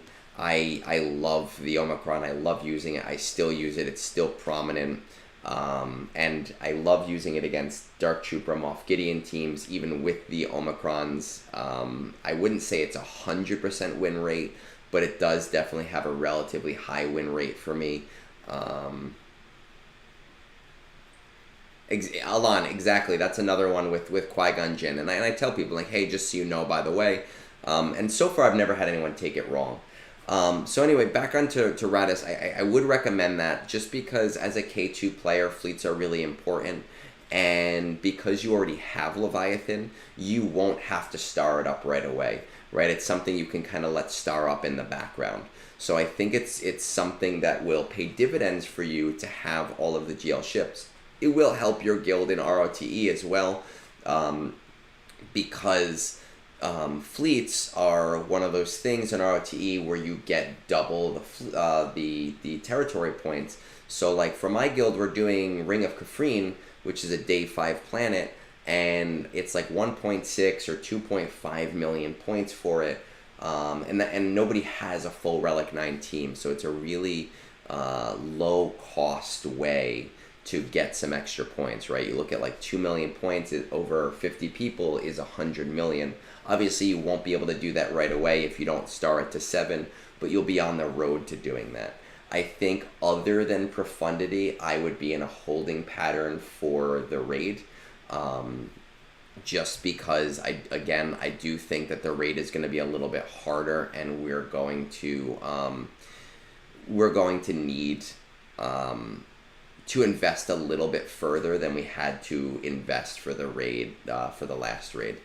One thing that I would say on the Lord Vader train, that you might consider maybe, is just more slowly bringing them up. You know, obviously there's so many things on our plate, having to do Profundity, thinking about the next GL, thinking about the raid, thinking about the next GL fleet. Maybe if you bring them all to 7 stars, right, and then bring them to G10, just when you happen to have some extra resources, and bringing them to G11 when you have some extra resources. You might not be able to do it right this second because there's things that are a little bit more important for you, but you'll get to a point where you go, wait a second, I'm actually pretty close to Lord Vader now. I might want to put my resources towards that at this point. Because I agree with you, Lord Vader is just a super, super, super high cost. And he does offer a lot of benefits, but not really any benefits that anything else is going to give you. So again, Profundity I would really strongly consider as a short-term goal. But beyond that, I do think you need to be in a holding pattern right now. With the Gungans, with Queen Amidala, with Jedi Master Qui-Gon coming out, with Padawan Obi-Wan coming out. These are all largely things that are going to be important for you, and important for your guild, and you're going to want to stay on top of those. Okay, so with that said, I'm just going to go grab myself another quick coffee, and I had forgotten to throw my amaretto in my coffee this morning, so I'm going to do that, because who doesn't want to be slightly tipsy when their in-laws come over a little bit later in the day. Take me about 2, maybe 3 minutes while you're waiting. Guys, seriously, our Discord kicks ass. It's awesome. Huge community there. We've only been around for about a month. I know the server says 4 years, but that's because I use it as a private server for just close friends. And we've grown explosively. So while you're waiting, while you're sitting here, while you're like, wow, is he just a chair right now? Take that Discord link, pop it over to your guild, and be like, hey guys, check this place out. This is the place to be. I will be right back.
Alright, let's see where we're at here.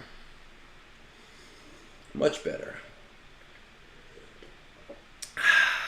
That almondy goodness. Ooh. Okay.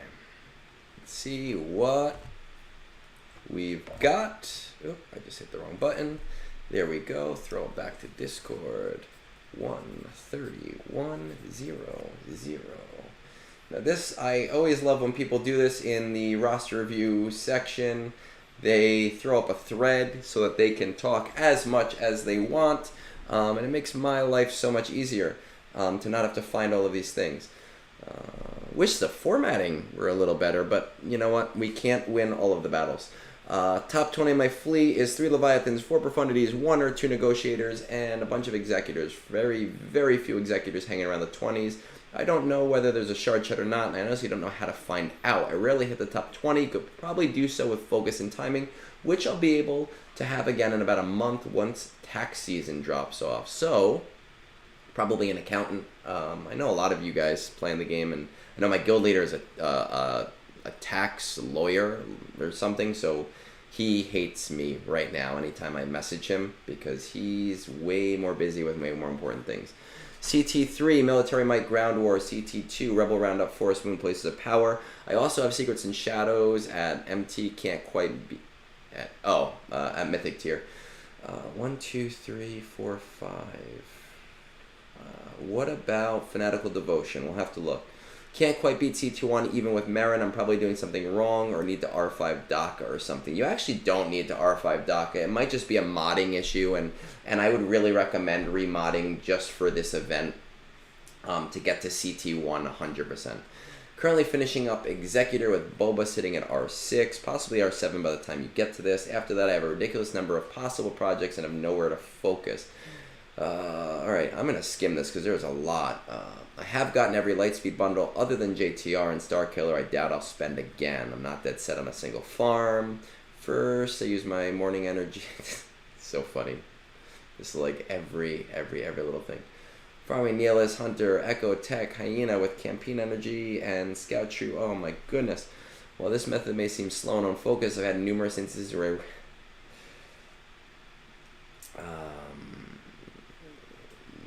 While this method may seem slow and unfocused, I've had numerous instances where I realized that I need to build something. There's a lot of teachers. I've met a lot of teachers playing this game. I'm an educator myself, and I talk to a lot of people in the education field.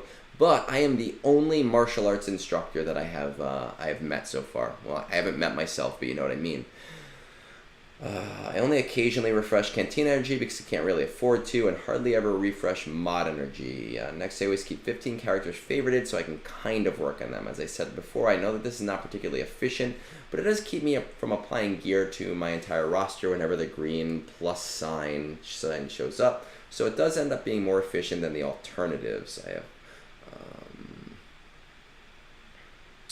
Cheers, H2O. I try to use all my excess campaign energy on Kairos as well as my GAC currency, and use my excess fleet energy on right side G12 gear. All that being, this is like an audiobook.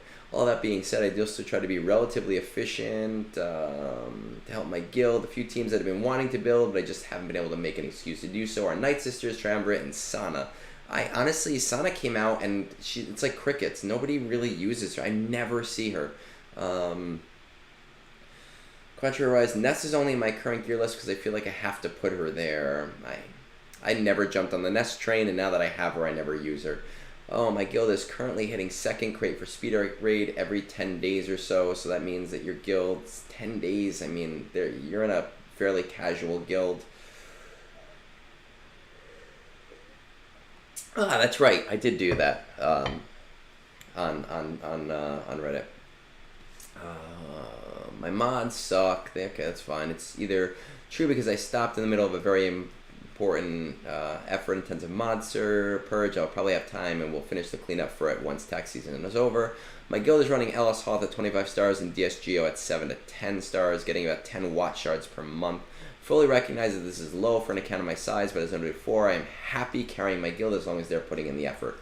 And honestly, I'm not even carrying, I'm just on the bigger end.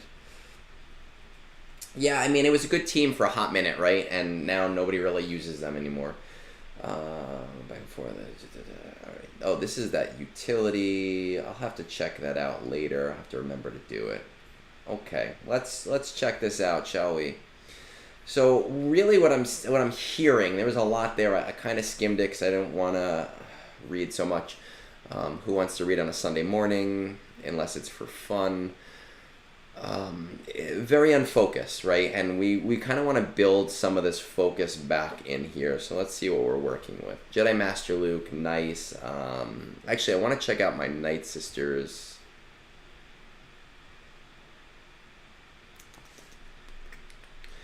Yeah, let's see. 30 speed. You know, this is really going to, again, this is coming down to a modding issue, and I don't know if you have hot utilities or not. Hot utilities is awesome. I know it's a pay-for feature, but if you don't, what I used to do before I was gifted it by my guild is I would build a base set in the mod feature of the game for all of my characters that were useful to me. That way I could kind of switch things around. I definitely think you can do CT1. If you just remod these guys to be a lot faster. Old Doc, I would maybe put a crit arrow on.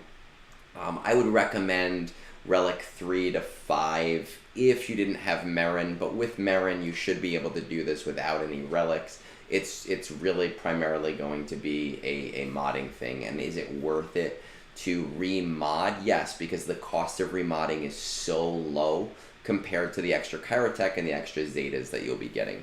Now, talking about your guild, obviously we're talking about I don't want to say casual, because you have been in the community for a long time. I see you on Reddit all the time, and you're in the community, and you obviously play consistently, but casual in terms of not really working to push heavily towards the top. When we say we're doing the raid every 10 days, that means that a lot of your guild is not pushing their weight in the game, and getting 600 tickets a day is really the lowest common ask that you can really ask for. I mean, doing my dailies each day takes me 5 minutes, 5 to 7 minutes, and then you're talking about maybe refreshing energy 2 or 3 times, right? All of my tickets are done by 6 in the morning, just because there's no reason not to be. I think it's something you might want to broach with if you don't want to leave your guild. I get it, because you probably like the people. You want to kind of broach with the people in your guild about the idea of activity and moving ahead and getting rid of people who are not pulling their weight. You know, I hate getting rid of people in guild. I recently had to be part of getting rid of someone who had been with us for like 3 or 4 years. But as an officer, my job, my unpaid job, is that I am responsible for everybody getting some type of reward, right? It's my job to make sure everyone's getting rewards, and if people are not pulling their weight, it's also my job to make sure that we're not falling behind. I hate when it happens, but it's something that does need to happen. It has to happen if your activity level is higher than the people that are around you. In terms of getting in contact with your fleet shard, if you message me on Discord later, I do have a video on how to talk to people in your fleet shard. It's literally a 4-minute video. It's super, super easy. It's super, super quick. It really just involves cross-referencing players' names with their .gg so that you can get their ally code, because the game obviously does not make it easy to find other people's names to coordinate with them. I would say with like a 90% degree of certainty there probably is a shard, and one of the problems is what ends up happening, and this happens in my shard sometimes too, is if people are just naturally moving ahead and they don't know about a shard and they're just trying to get to first, some people get really angry in these shard chats and like, oh, this person's trying to take me down. But really what's happening is they just don't know. And if you reach out to them and you become a part of that ecosystem, it just makes it a lot easier for everybody to climb. So just tag me later and be like, hey, can you send me that video? Or tag Kunkinator, because he always has that video available. it's that important, and it's super fast. Let's pull this back up. I think for you, we want to kind of rebuild some of our focus, right? So that, I think, is going to largely be super important. Executor, you're super close. You're pretty much there. So obviously you want to be on the Executor train 100%, hands down, no questions asked. Get that done. You'll see that you're going to be getting more crystals more often once you have that, and once you reach out to your shard. And then those things that you can't afford anymore, you're going to suddenly realize, hey, I actually can afford these things now. And it might completely change your mindset in the game. You have a lot of this back end done, so we don't necessarily need to focus on the back end. I would really like to see you get another GL, just because at your GP level, you're very behind in that aspect.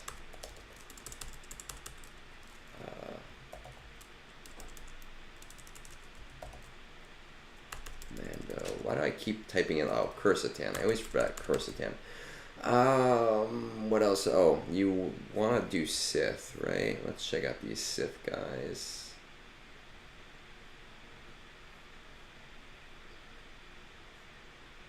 Okay, I mean, you want to do the Sith Triumvirate team. It's not a bad team. I really like them. I use them all the time. You're kind of there. Just kind of getting them to relics is going to be the issue, and that's not really that big of a deal. After you do Executor, if you want to go after these guys, I would do that as a short-term goal. But I would really strongly consider working towards Jabba after that. Hands down, no questions asked. Let's just switch that up. Here's what I'm not gonna build out a full plan for you, but I am gonna offer you some advice in terms of how to approach your farming. So again, Executor is a super low short-term thing for you. Triumvirate is a super low, easy, quick thing that you can do. I strongly urge you to do Jabba after that. I just want to see if this is, yeah, it is.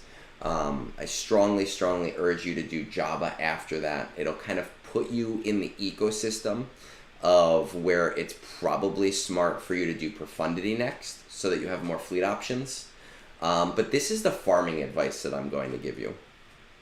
Instead of just randomly putting characters in your favorites, put the characters you're currently relicking in your favorites, and put the characters you're currently gearing in your favorites, right? And I know that sounds like, well, duh, obviously. But basically what I do when I'm farming, or I used to do, because I'm kind of on the pulse of things now, so I don't necessarily have many options, is if I'm doing a GL grind, I'm working on, you know, the shard farming for them first. And then I'm working on the gear farming. And then I'm working on the relic farming. And then you get to a point where you're only working on relic farming, and you can start working on the shard farming for your next goal while you're relicking, right? The relic farming, the first goal is your priority, so that's where you're spending your crystals on whatever your most current farm is. And then everything else is kind of a slow farm. So the things that you should have in your favorites right now are the things you're currently relicking, whatever is coming up next that you're currently gearing, and whatever is coming up next that you're currently shard farming. So you're almost working on 2 to 3 major farms at a time, right? So for right now, I would put, you know, the Triumvirate, for example, in your favorites, because you want to relic up the Triumvirate, and they're mostly at G12. But now your Jabba farms, right? You have some of them that you're shard farming, okay? I would put those, so that you know that those are the characters that you need to do 5 battles on each day. But then if you look at Jabba, you also are going to have a lot of gearing to do towards that. Put all of those characters in your favorites. That way you're not willy-nilly just moving things around and gearing random things, you're kind of using the same system that you already want to use, but you're using it in a more efficient way. And as you finish things, so as you finish the triumvirate to like R5 and you take them out of there, right, you'll be at the point where you're maybe relicking some of your Jabba stuff, and you're looking at what's after Jabba, which might be like Adrad and Profundity. So you're adding Adrad to your favorites. You always want to have a few things that you're relicking, a few things that you're gearing, and a few things that you're shard farming. That's the way that I would approach your current system. Again, in terms of what I would be doing is obviously finishing Executor. 100% I would hard pivot to Jabba right now. And I think after that, Profundity would be a really good idea for you. It'll really jumpstart your GAC. It'll give you more reliability for your fleets. And it'll put you in that ecosystem with Jabba to do Profundity and maybe do... I wish I had 3 Traya teams too. Maybe do Leia, but I don't... With the raid ending, I don't really see her as a high priority GL.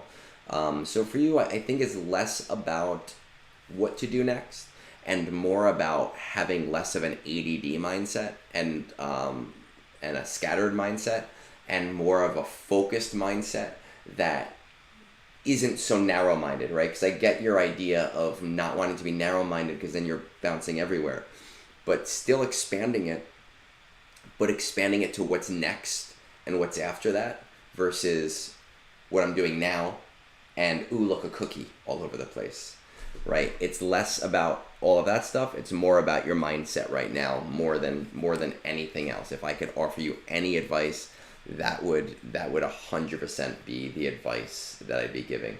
Wampa, it's good to see you this morning. I'm glad that the two of us could obviously offer you that, getting you on the Java train, because the Java train is where you want to be.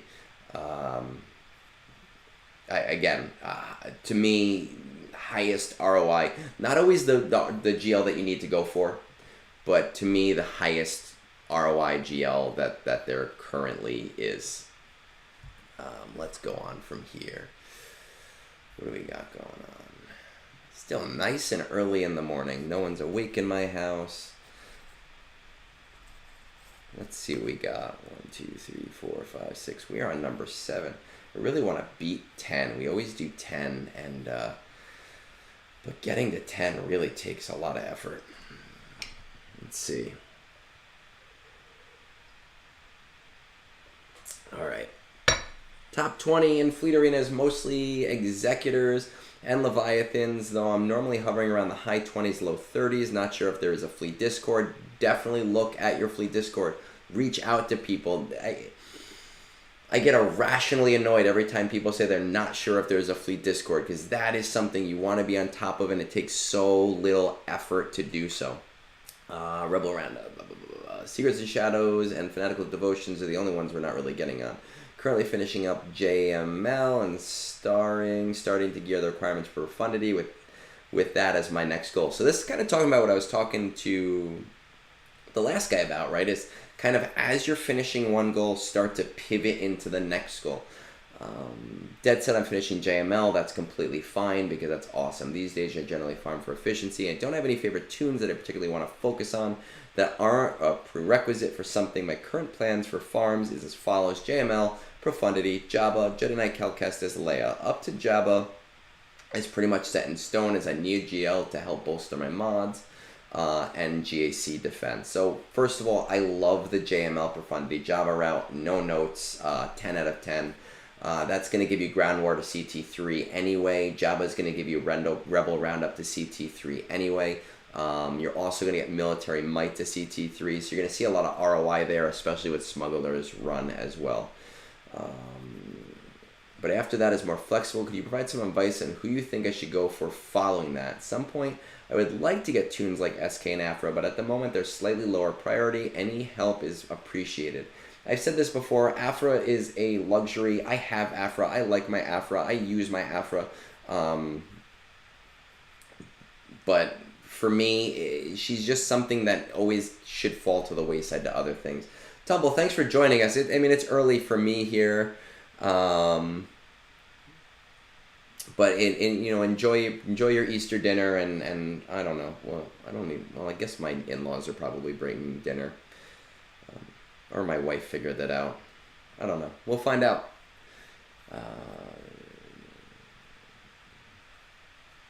Yeah, Belloq, I'm glad, man, that we're kind of on the same. I like when I'm on the same page with people. I feel like I'm like useless when I'm on the same page with people, but at the same time, sometimes just having that confirmation is super helpful to kind of know that other people are feeling the same way, and that you maybe don't feel as unsure about the goals that you have.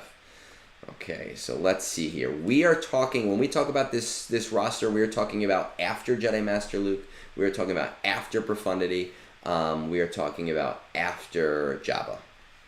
Just as a clearing point. Do we have Executor? Alright, so we do have Executor. We are working on Profundity. How close are we? Jedi Master Luke. We're very close. Do we have Jedi Knight Luke? Yes, we do. Are we doing Jabba? Alright, let's take a look. Only one right now. Okay, Kylo Ren, probably a Lightspeed bundle, but that's okay. We don't care.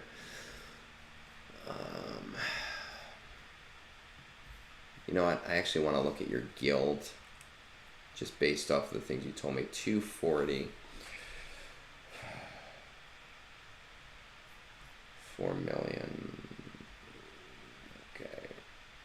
I don't see Jedi Knight Cal Kestis as a priority for you completely, just to be totally honest. But I mean, I get it. People like the games for whatever reason. Let's see. Dr. Jabba is pretty much set in stone. Let's check these guys out.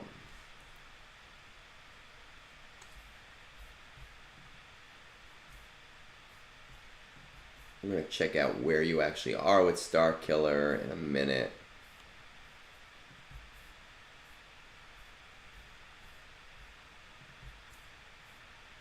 Yeah, let's see where we're at that. Okay. Let's check this out. Looking at Starkiller, so alright, we don't even have Mara Jade unlocked. Kyle Katarn we have unlocked, but not there yet. Dash and no Talon unlocked. I know, I look like him, I get it, haha. Looks like Cal Kestis. Doesn't Cal have red hair? I know it like looks like that, but my hair's not red.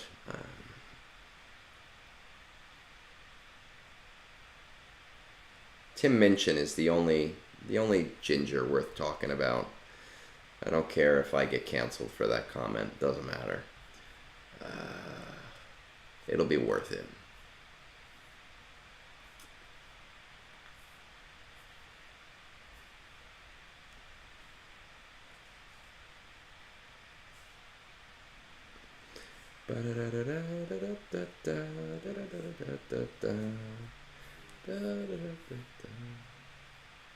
Alright, well, we're working at red. We have the Omicron. I want to see a few things.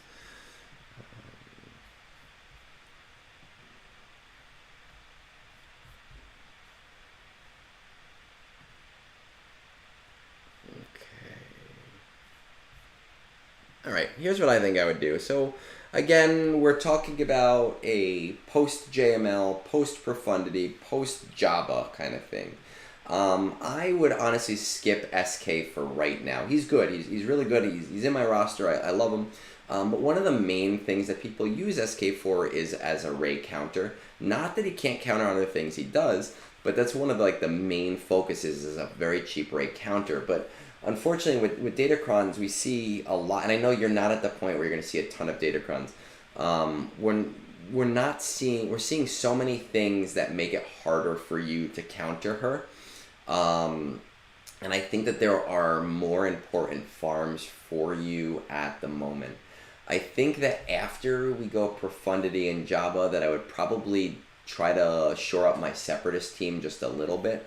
And then I would work into doing gas and 501st.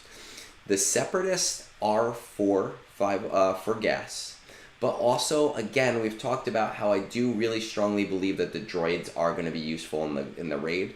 I'm not telling you to prioritize it for the raid, because when we talk about after Jedi Master Luke and we talk about after Jabba, we're probably talking at about a point in time where the raid is going to be half over. So we don't want to put too much prominence to it, especially being in a guild like the guild you're in right now, where you're not going to be necessarily going for like the 8th box, 9th box, whatever the boxes are. But it will give you a team that most likely, again, 80-90% sure of this, most likely will be useful for that raid. And a lot of that comes from like stop and who we're using in the raid right now. But it's also going to put you on the gas train, and gas is a solid A+ team, right? So I would be, before I would be doing SK, I would be doing General Anakin Skywalker, and I would be doing the 501st. Even if you get General Anakin Skywalker before the 501st, he is strong, largely very usable with a Jedi team, especially when you don't have a lot of Jedi options. So he will be usable for you. And honestly, in some situations, because of where you are in GAC right now, you might even be able to use him as a solo, right? People used to do that all the time with some lower tier teams, but that's not really the concern. So I think at that point, yes, I would be going for the Separatist team to get to gas, right? And then working on my 501st from there. That's when I'd maybe consider going for Leia. Now, Leia I happen to find to be one of the lower ROI characters, especially when we think about the raid kind of ending at this point. But you're going to be in that ecosystem of, JML Profundity Jabba, and she's kind of like the last data point on that. So you're already going to be in a situation where Leia is going to be largely usable for you. So I see that being a pretty good option after Leia. We're probably looking, honestly, with all of that, we're probably looking at 8 to 12 months. We're looking at like a year at that point. I wouldn't recommend going much further down the road, and I haven't really changed much of your farming path, other than saying maybe gas and Separatists are going to be a higher ROI than Jedi Knight Cal Kestis is for you and for the guild you're currently in. At that point, after you have Leia, you're at 4.8 million GP right now. You'll probably be at like 5.8, 6+. Your guild is going to be higher. We're talking a year down the line. That might be around the time where they're pushing Inquisitors. So just kind of keep that in the back of your mind as something that you want to do. But I do largely think that one of the most important things that you can do that'll really help jumpstart and speed up what you're doing right now is talk to your fleet shard, right? More than anything else. Again, hit up me on Discord or Conkenator. He always has my video already. Just tag us. We'll easily kind of like get that information to you.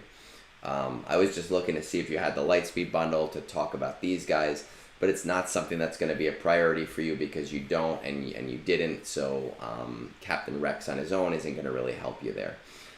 So that's where I would go with it. You're kind of on the right track. I would just switch out Jedi Knight Cal Kestis, and I would 100% prioritize and set aside the 15 minutes to watch my 4-minute video or anyone's 4-minute video. I'm sure someone else did a video on it as well.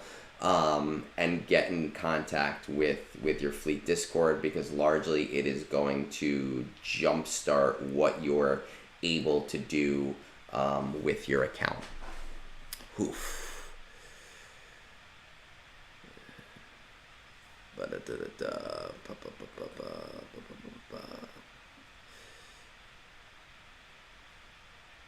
All right, let's go on from there, because there really isn't too much else that I can offer you here.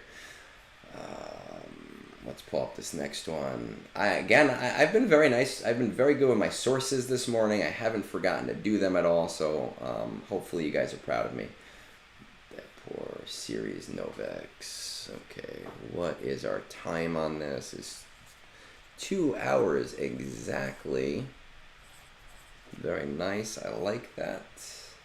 I like nice, clean numbers.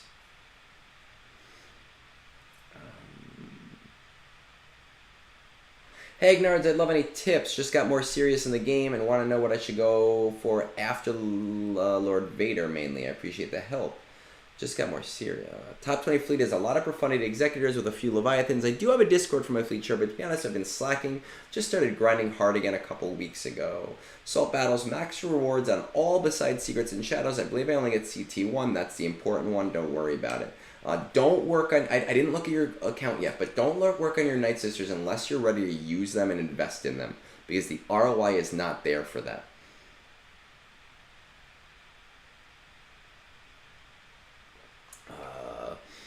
Current project, just finished Afro, so now I'm going for LV. We'll be ready for Cal event next time it shows up. Not sure what to go for after that. A few characters I need to get to Relic sometime sooner. Dark Trooper, Armorer, 5 Sortie, and Vander Chewie. Also very specific question, but should I bring Event Chewie to R8 for CLS? Also in Conquest, I can get Red Crate, but I've taken quite a break, so missed the last few Conquests. On track to get Red Crate this morning. Or this conquest. Just before I go into that, shout out to Solo Straight. I apologize, man. I don't know if you're still here right now, but I saw your message before. I was in the middle of a review, I believe, at the time, and I never said hi to you. So I was thinking about you yesterday on my drive home. I was like, man, I haven't heard from you in like a week. I know at the new job you've been very busy, but I'm happy that you dropped in. Martin, happy Easter, man. To everybody, if you don't celebrate, again, happy weekend, right? It's a weekend, it's Sunday, great day to celebrate. Let's see what we got here. Specific question, again, should you bring Event Chewie to R8 for CLS? My Chewie is still R6. I believe, now outside of doing things for fun, you should never bring a character above the relic where they're useful to you. Right now, obviously, I'm doing R8 on Gungans, but R8 Gungans is going to be useful to me for the raid, so it's not even really a high stretch after that. R6 Chewie, right, which I believe is the highest relic he is needed for a GL, functions perfectly fine. There really is no reason to bring Chewie to R8 unless you plan on using CLS and ROTE. I personally don't think it's worth investing just for the Wookiee special mission and the day 4 missions for platoons.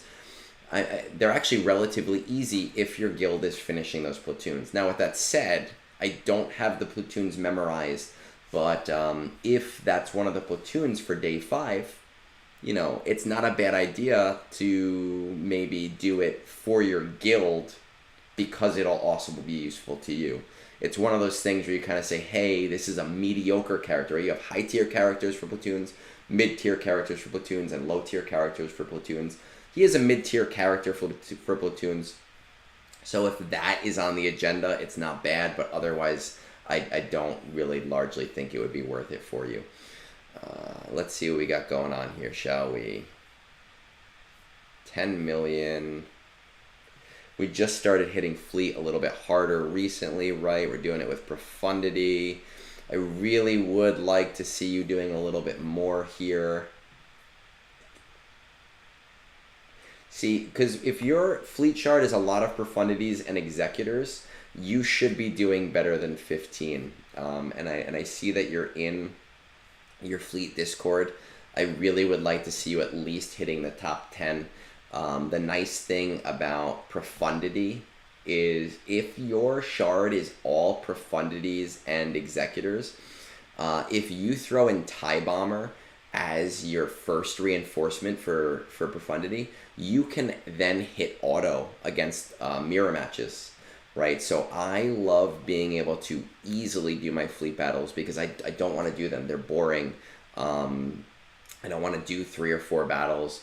But if you throw in TIE Bomber, you can start the battle, do the first 30 seconds of the battle, get the TIE Bomber out there, and then boom, you know, you don't have to do anything at that point. You can hit auto, and hopefully that'll kind of help you get to at least the top 10. But really, I'd like to see you in the top 5, especially with what you have, and especially with what your fleet Discord is kind of contending with. 2, 4, 6. I want to see what our Night Sisters look like. With Merrin. I'm going to be honest with you. You might even, if you do a remod, just for the event, right? Just for Secrets and Shadows, getting a lot of speed and health and old Daka, maybe a crit arrow, crit avoidance arrow. You can most likely do CT2 without investing any more into this team, and maybe even CT3 because of Merrin. It might take a couple retries. I've seen people do this with as low as Relic 3 Night Sisters. Maybe you want to bring Night Sister Zombie to Relics just because of Merrin's unique kind of functions off of Relics, but you really don't have to go much further than this to get to CT3. Again, I think you could do CT2 with what you have right now. Just do a remod for the event. It is worth doing. It is super, super worth doing.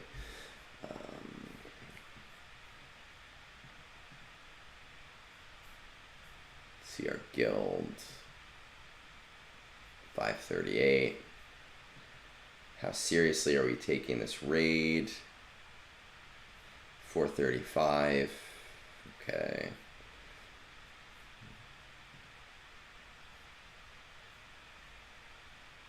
As far as Dark Trooper, Captain Amazing made me do mine a few months ago. I mean, I don't regret it.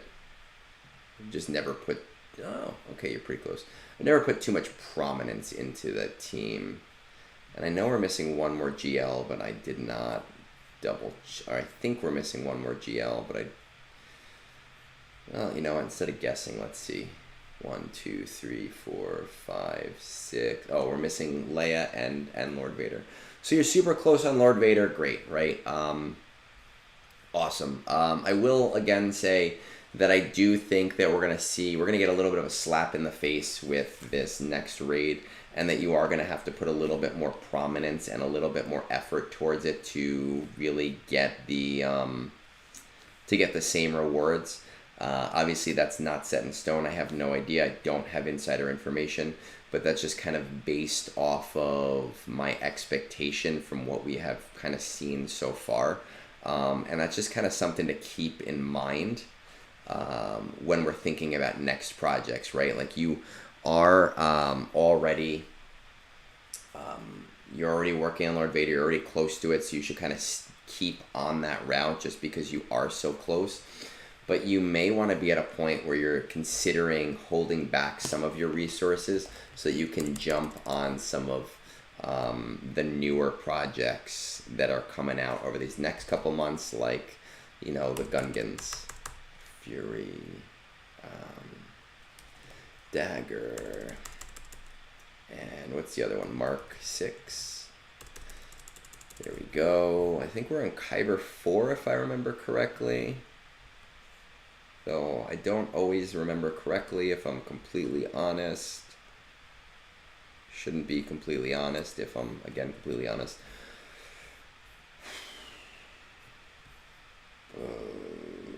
What else are we working on? Oh, let me check out these guys. Yeah, not really a priority, I don't think.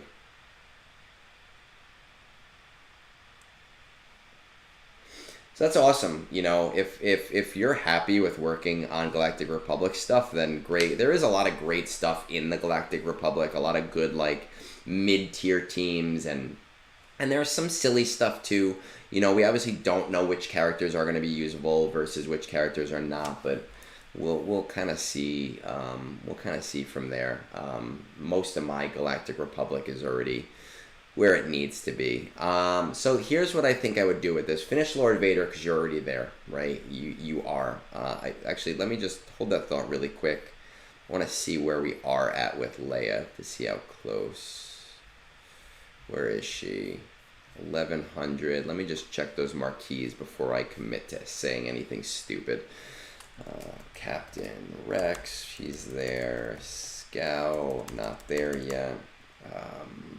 Drogon. Okay, and who's the last one? Scout, Drogon, Rex, Nessa. Okay.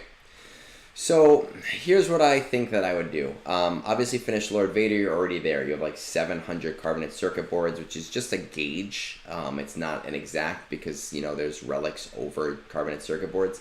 But it's a gauge of where you're at, and that means that you're relatively close. So, finish Lord Vader. You do need to be in a little bit of a holding pattern at this point, just because well, I want to pause one more time and double check because I think we had read something here. But I might be blending these together.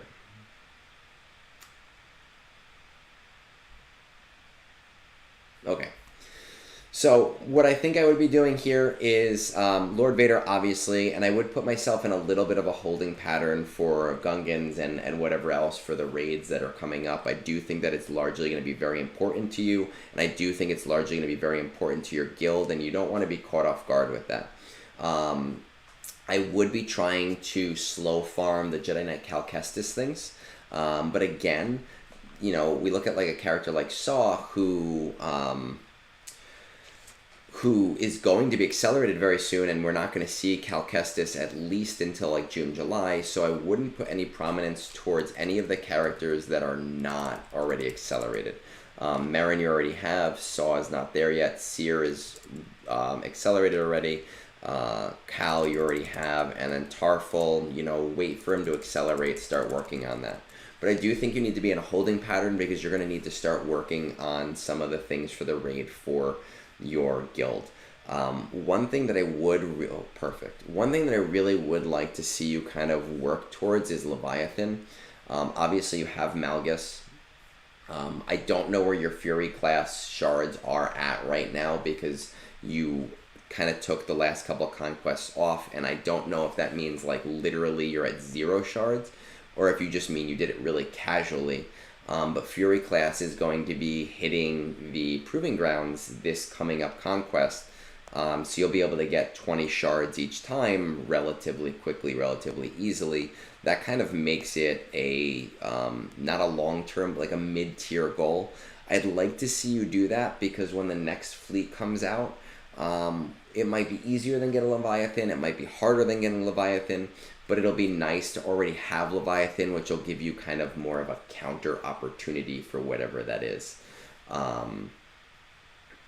So I think you need to, after Vader, be in just a little bit of a gearing holding pattern, right? Not necessarily a full holding pattern because you kind of want to work towards Jedi Knight Cal Kestis, but I do think you need to be in a gearing holding pattern until we find out.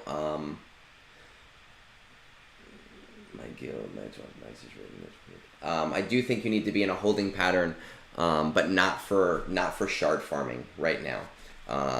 We should find out relatively shortly what we're going to need for this next raid. And again, I do think that it's going to be harder overall for guilds to max than the last one was. In terms of like maxing out this raid, that's awesome, man, with Night's Watch and being able to hit it. My guild decided not to prioritize the raid, and I was part of that decision. I just didn't want to spend the time with it. I don't regret that decision, but I think that guilds like yourself, you're going to see a harder time hitting that max than right now. So for you especially, you know, being at 11.5 million, you especially are going to need to put a lot of prominence towards raid characters. And 11.5 million, that's all you really have left anyway, so it doesn't really matter. For us here on this account, finish Lord Vader because you're close. Put yourself in a gearing holding pattern until we know what's going on with the raid. Start doing the Jedi Knight Cal Kestis stuff as they become accelerated, just because it's so close to that point and because he's not going to be permanent until June, July. And put some thought towards Leviathan.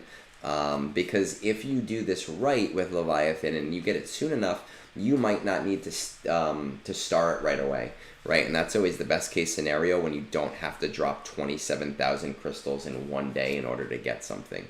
Once we know more about the raid, then maybe we can kind of discuss a little bit more in terms of like short-term projects. Once again, with Night Sisters, I think you can 100% definitely do CT2 right now with a remod. Yes, it's worth remodding for it because it'll be free otherwise. I think if you get Night Sisters Zame to like R3 and do a remod, you should be able to do CT3. The nice thing about Marin is that before, doing attempts on Secrets and Shadows really sucked because they took like 10 to 15 minutes just to get the Sidious and then you die. Marin makes it super easy to get the Sidious, so now you die in like 2 minutes, which allows you to do a lot more, and you end up getting like a really lucky miss, or you get a really lucky like crit avoided or whatever, and you end up getting to the next thing, and it just works out. And as far as Marin R9, listen, like I'll tell you right now, my account, you know, if we were to pull up mine here, I was one of the first people to, I was not the first, I was one of the first people to R9 Marin, right? So that's where she's at, and that's my account, and I'm on that train, but now I'm on the R9 Gungan train, and that's what's gonna happen for me, no matter what. It does really help a guild, you know, to get the Zepho and get those get to, and it is a big deal, but that's going to be, I guess that's up to the officers and what they want to do, and if they can get everybody on board with that. I do agree that Jedi Knight Kel-Kestis he's not a super high ROI character, but he is an important character because he's useful and he does provide. And he does provide, you know, a lot of utility. Mary J, that whole derelic him without nerfing him thing had to do with Treya, wasn't it? It was either Treya or C. I think it was Treya because people used Dark Trooper with the specific Lord Vader counter, and it really relied on a high relic Dark Trooper, and people were mad because they relic their Dark Trooper high, even though they didn't want to. Was it C? Yeah, C. It was one of the. It was like some weird thing that was going on there. So that, if I remember correctly, is why that was happening. All right, let's move this along. 1, 2, 3, 4, 5, 6, 7, 8. We're getting into 9. G's 2, 18, 35. Yeah, but it had to do with Dark Trooper in another team, and like the other character got nerfed, or like C got buffed. It was like an indirect nerf to the team because of something. Yeah, see, there it was. And then people were mad because they were like, we just reliced our Dark Trooper specifically for this one thing. So they provided that stuff. All right, let's see. Larry. You guys ever watch Impractical Jokers? That's like their go-to name for like the guy that's not really there. Some funny bits in the old days.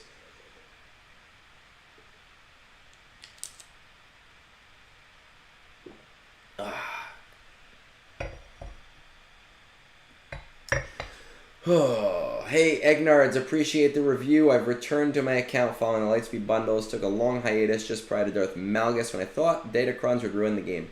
You know, I thought Datacrons were going to really ruin this game too, and I really hate having to farm them.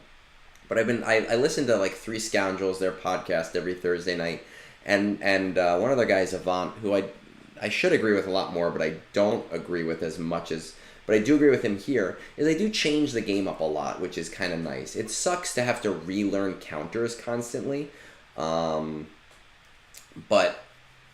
you know, it does make things interesting at the very least.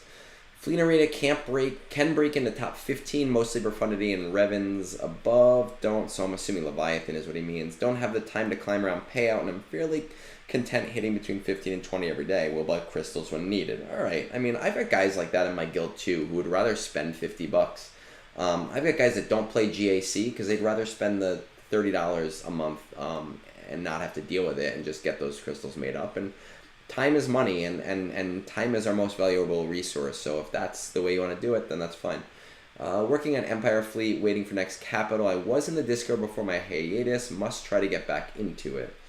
Rebel Roundup CT1 for CT2, 2. Alright, so we're not hitting any of them at CT3. Current farms are Bow, Catan requirements, Malgust, Conquest, and C-Rex, Zori Armor. Nearly there on all of them, and I'm fairly Zeta poor, so I was going to move into Troopers and then CLS afterwards.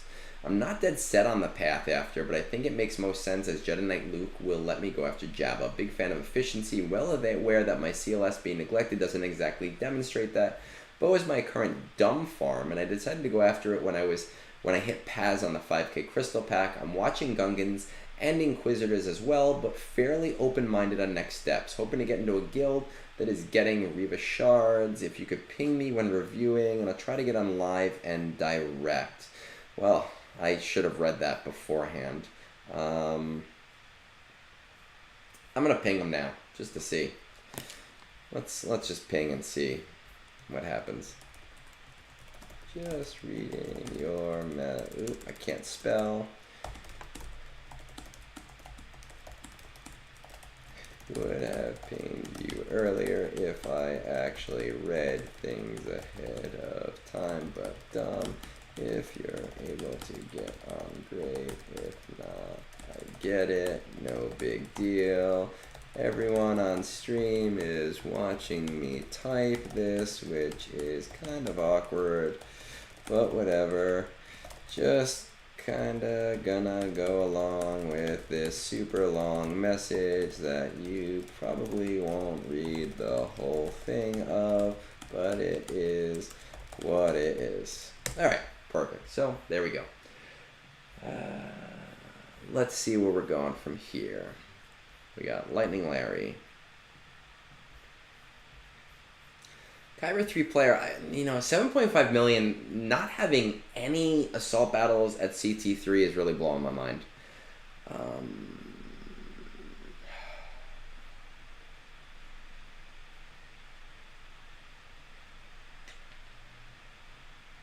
Fallout Sith.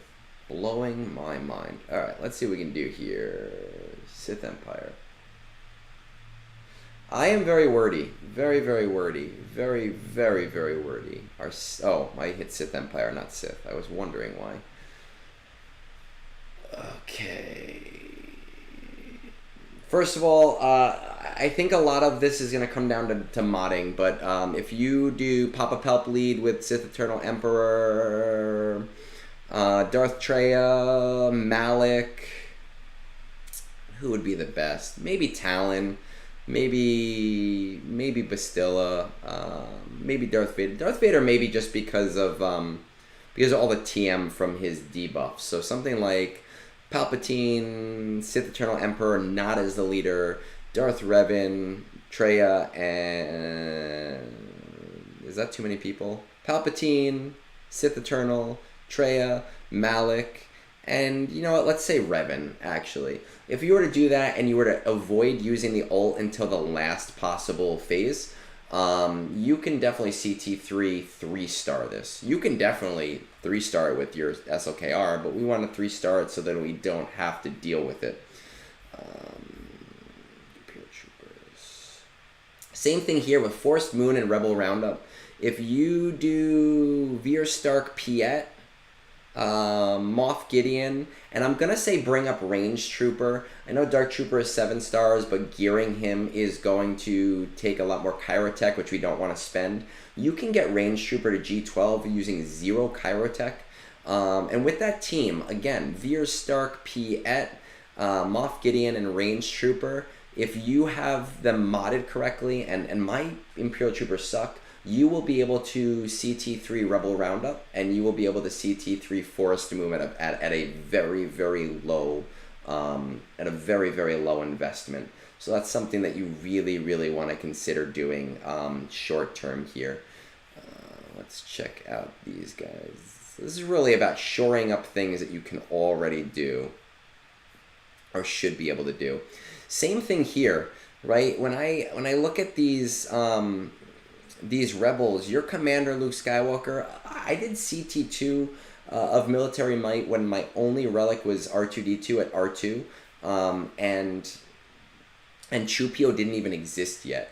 With Commander Luke, your Han Solo, R2D2, your Chewbacca is way higher than my Chewbacca, and C3PO, you should be able to CT2 this event if you mod it correctly. Just use the event special on everybody in the first round. You're probably not going to be able to auto it. The fourth phase and the eighth phase gets a little bit iffy, but you could literally do that the next time this comes around. Going kind of like the Jedi Knight Luke and the Jedi Master Luke thing, you're going to get the CT3 anyway, so it largely doesn't matter. So what I'm thinking of are all these like little things that you can be doing.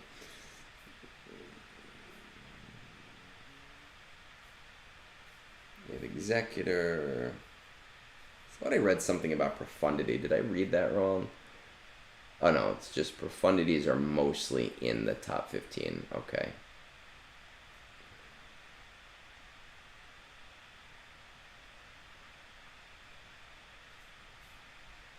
Okay. Yeah, these are all super easy things that you can do. Obviously, I'd love to see you have another fleet, but I get that. I respect the idea of, hey, I'd rather drop $20 than deal with this every day.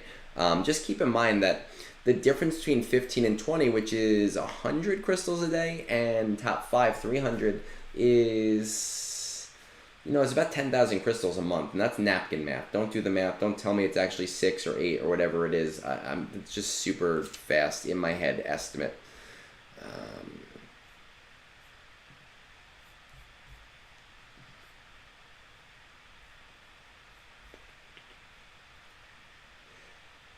Let me go after Jabba. All right, let's see what we got here.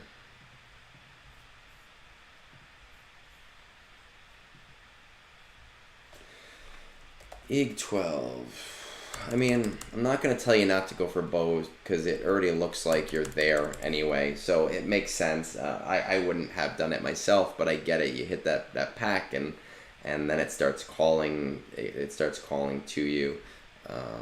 Do you have Jedi Knight Luke yet? No, because because CLS is not there yet. Okay, Rebel Officer.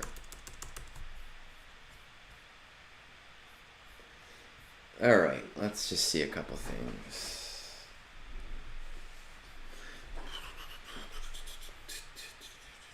How close are we? 460, not bad. Jedi Master Luke. Jabba. Where are we on profundity?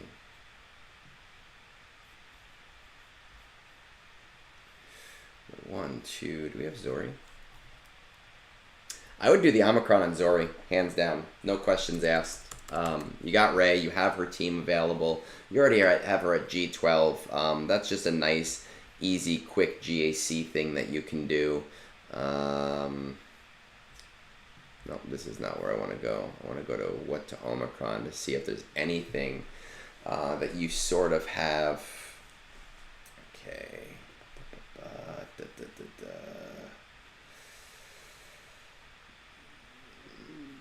Just to get an idea of where we are at with these things.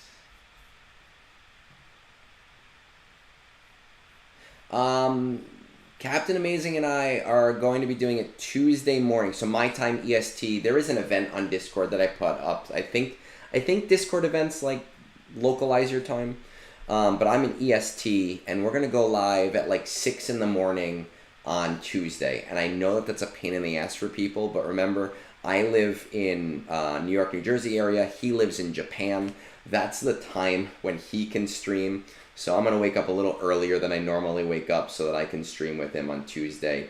And obviously I'll be looking at kind of like the back end ROI for people. And he is more like the super heavy GAC player of the group. So that'll be a good one. If times work for you, if you're there, if you want to watch it the next day. I don't know if he saves his Twitch videos or not, but we'll be doing it on his Twitch account. Okay, so we have, let's see. Okay, so you do have Bane. We don't need to get his other Omicron. All right, so I would definitely do the Zori Omicron because the team is really great for GAC. Here's what I would be doing with your account right now. Based on where you're at, I would really go for Jedi Knight Luke Skywalker, and I would go for Jedi Master Luke Skywalker. It's going to really largely help you with Conquest and being able to get things a little bit quicker. It's going to bring up your Ground War to CT3, and it's going to bring your Military Might up to CT3. We already discussed how to get your Places of Power, Forest Moon, and Rebel Round up to CT3 relatively easy early on. Don't necessarily worry about Fanatical Devotion just this second.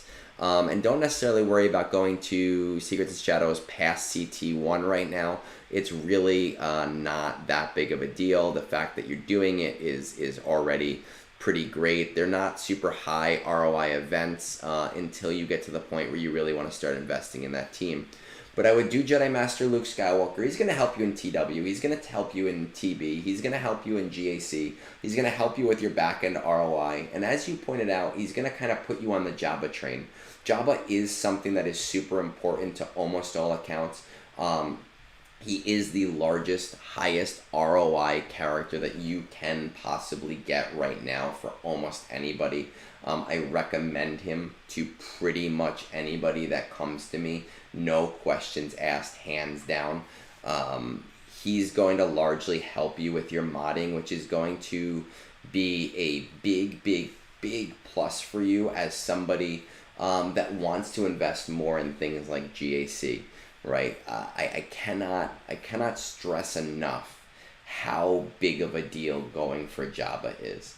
At that point, I would go for Profundity. It is always nice to have a secondary fleet. I know that you don't really necessarily have time to climb as much as you would like to, but it is going to help you in GAC. It's going to help in territory wars. It is going to help in territory battles. And depending on where your fleet shard ends up at the point that you go for Profundity, Profundity allows you to auto other Profundities relatively easy with TIE Bomber. So that might give you incentive to be able to climb more without having to necessarily worry so much anymore about what you're doing, how you're doing it, and how much time is being wasted. So I think that that's really the route that you need to be on. When we talk about like what are things that are going to help with GAC and TW and other teams, I think that after you get Profundity, that's when you'll be in a position to decide, hey, my ROI is done. What do I do from here? It'll honestly probably be Inquisitors. Your guild is going to want it, but you can always tell them to go F themselves, at that point. I think that you need to build up that ROI. Now, you also stress wanting to get into a Reva Shard guild. And I'm going to be honest with you, if you want to get into a Reva Shard guild, unless you have an amazing account, you need to work on Inquisitors yourself, and you pretty much have completely ignored them, right? So, I would start shard farming them if possible in the short term and start maybe working on them in the background. Because if you want that, you need to be able to invest that too. That's what guilds are looking for. They're not very... I'm in a guild where almost everyone already has Reva. So I don't really care if people are Reva ready. But the people that I'm recruiting are at the 10, 11, 12 million point. So I don't even look because there's no reason to look because they're already there. I think that once you're at that point, that's when you can kind of start looking at doing like little projects, side projects, small projects, lower ROI projects. But I think that JML and Jabba are just super, super, super important for you at this time in your gameplay, especially as somebody who maybe doesn't have as much time to invest in doing things at a crazy high level.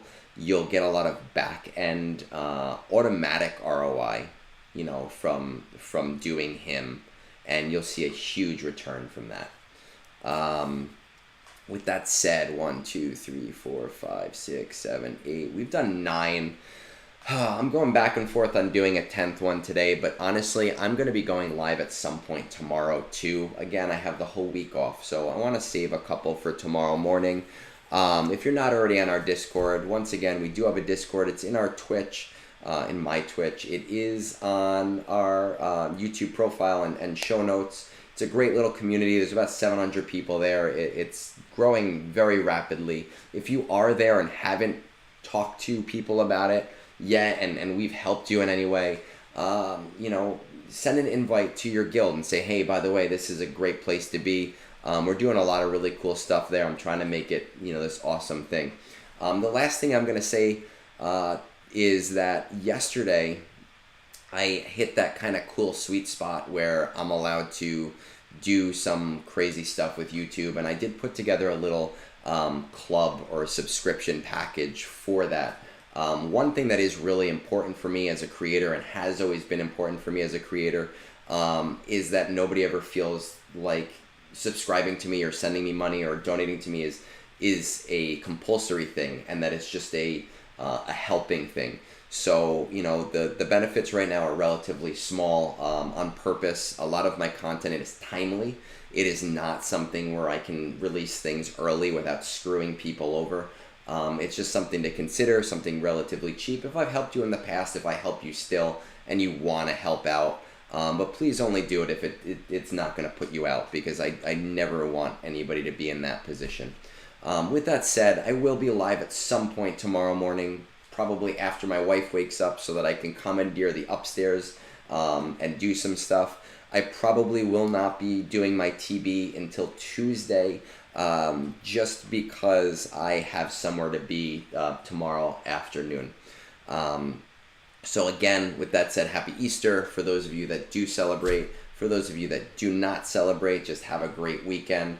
I'll be doing a lot of stuff next week with TB, with autoing, with Captain Amazing on Tuesday morning.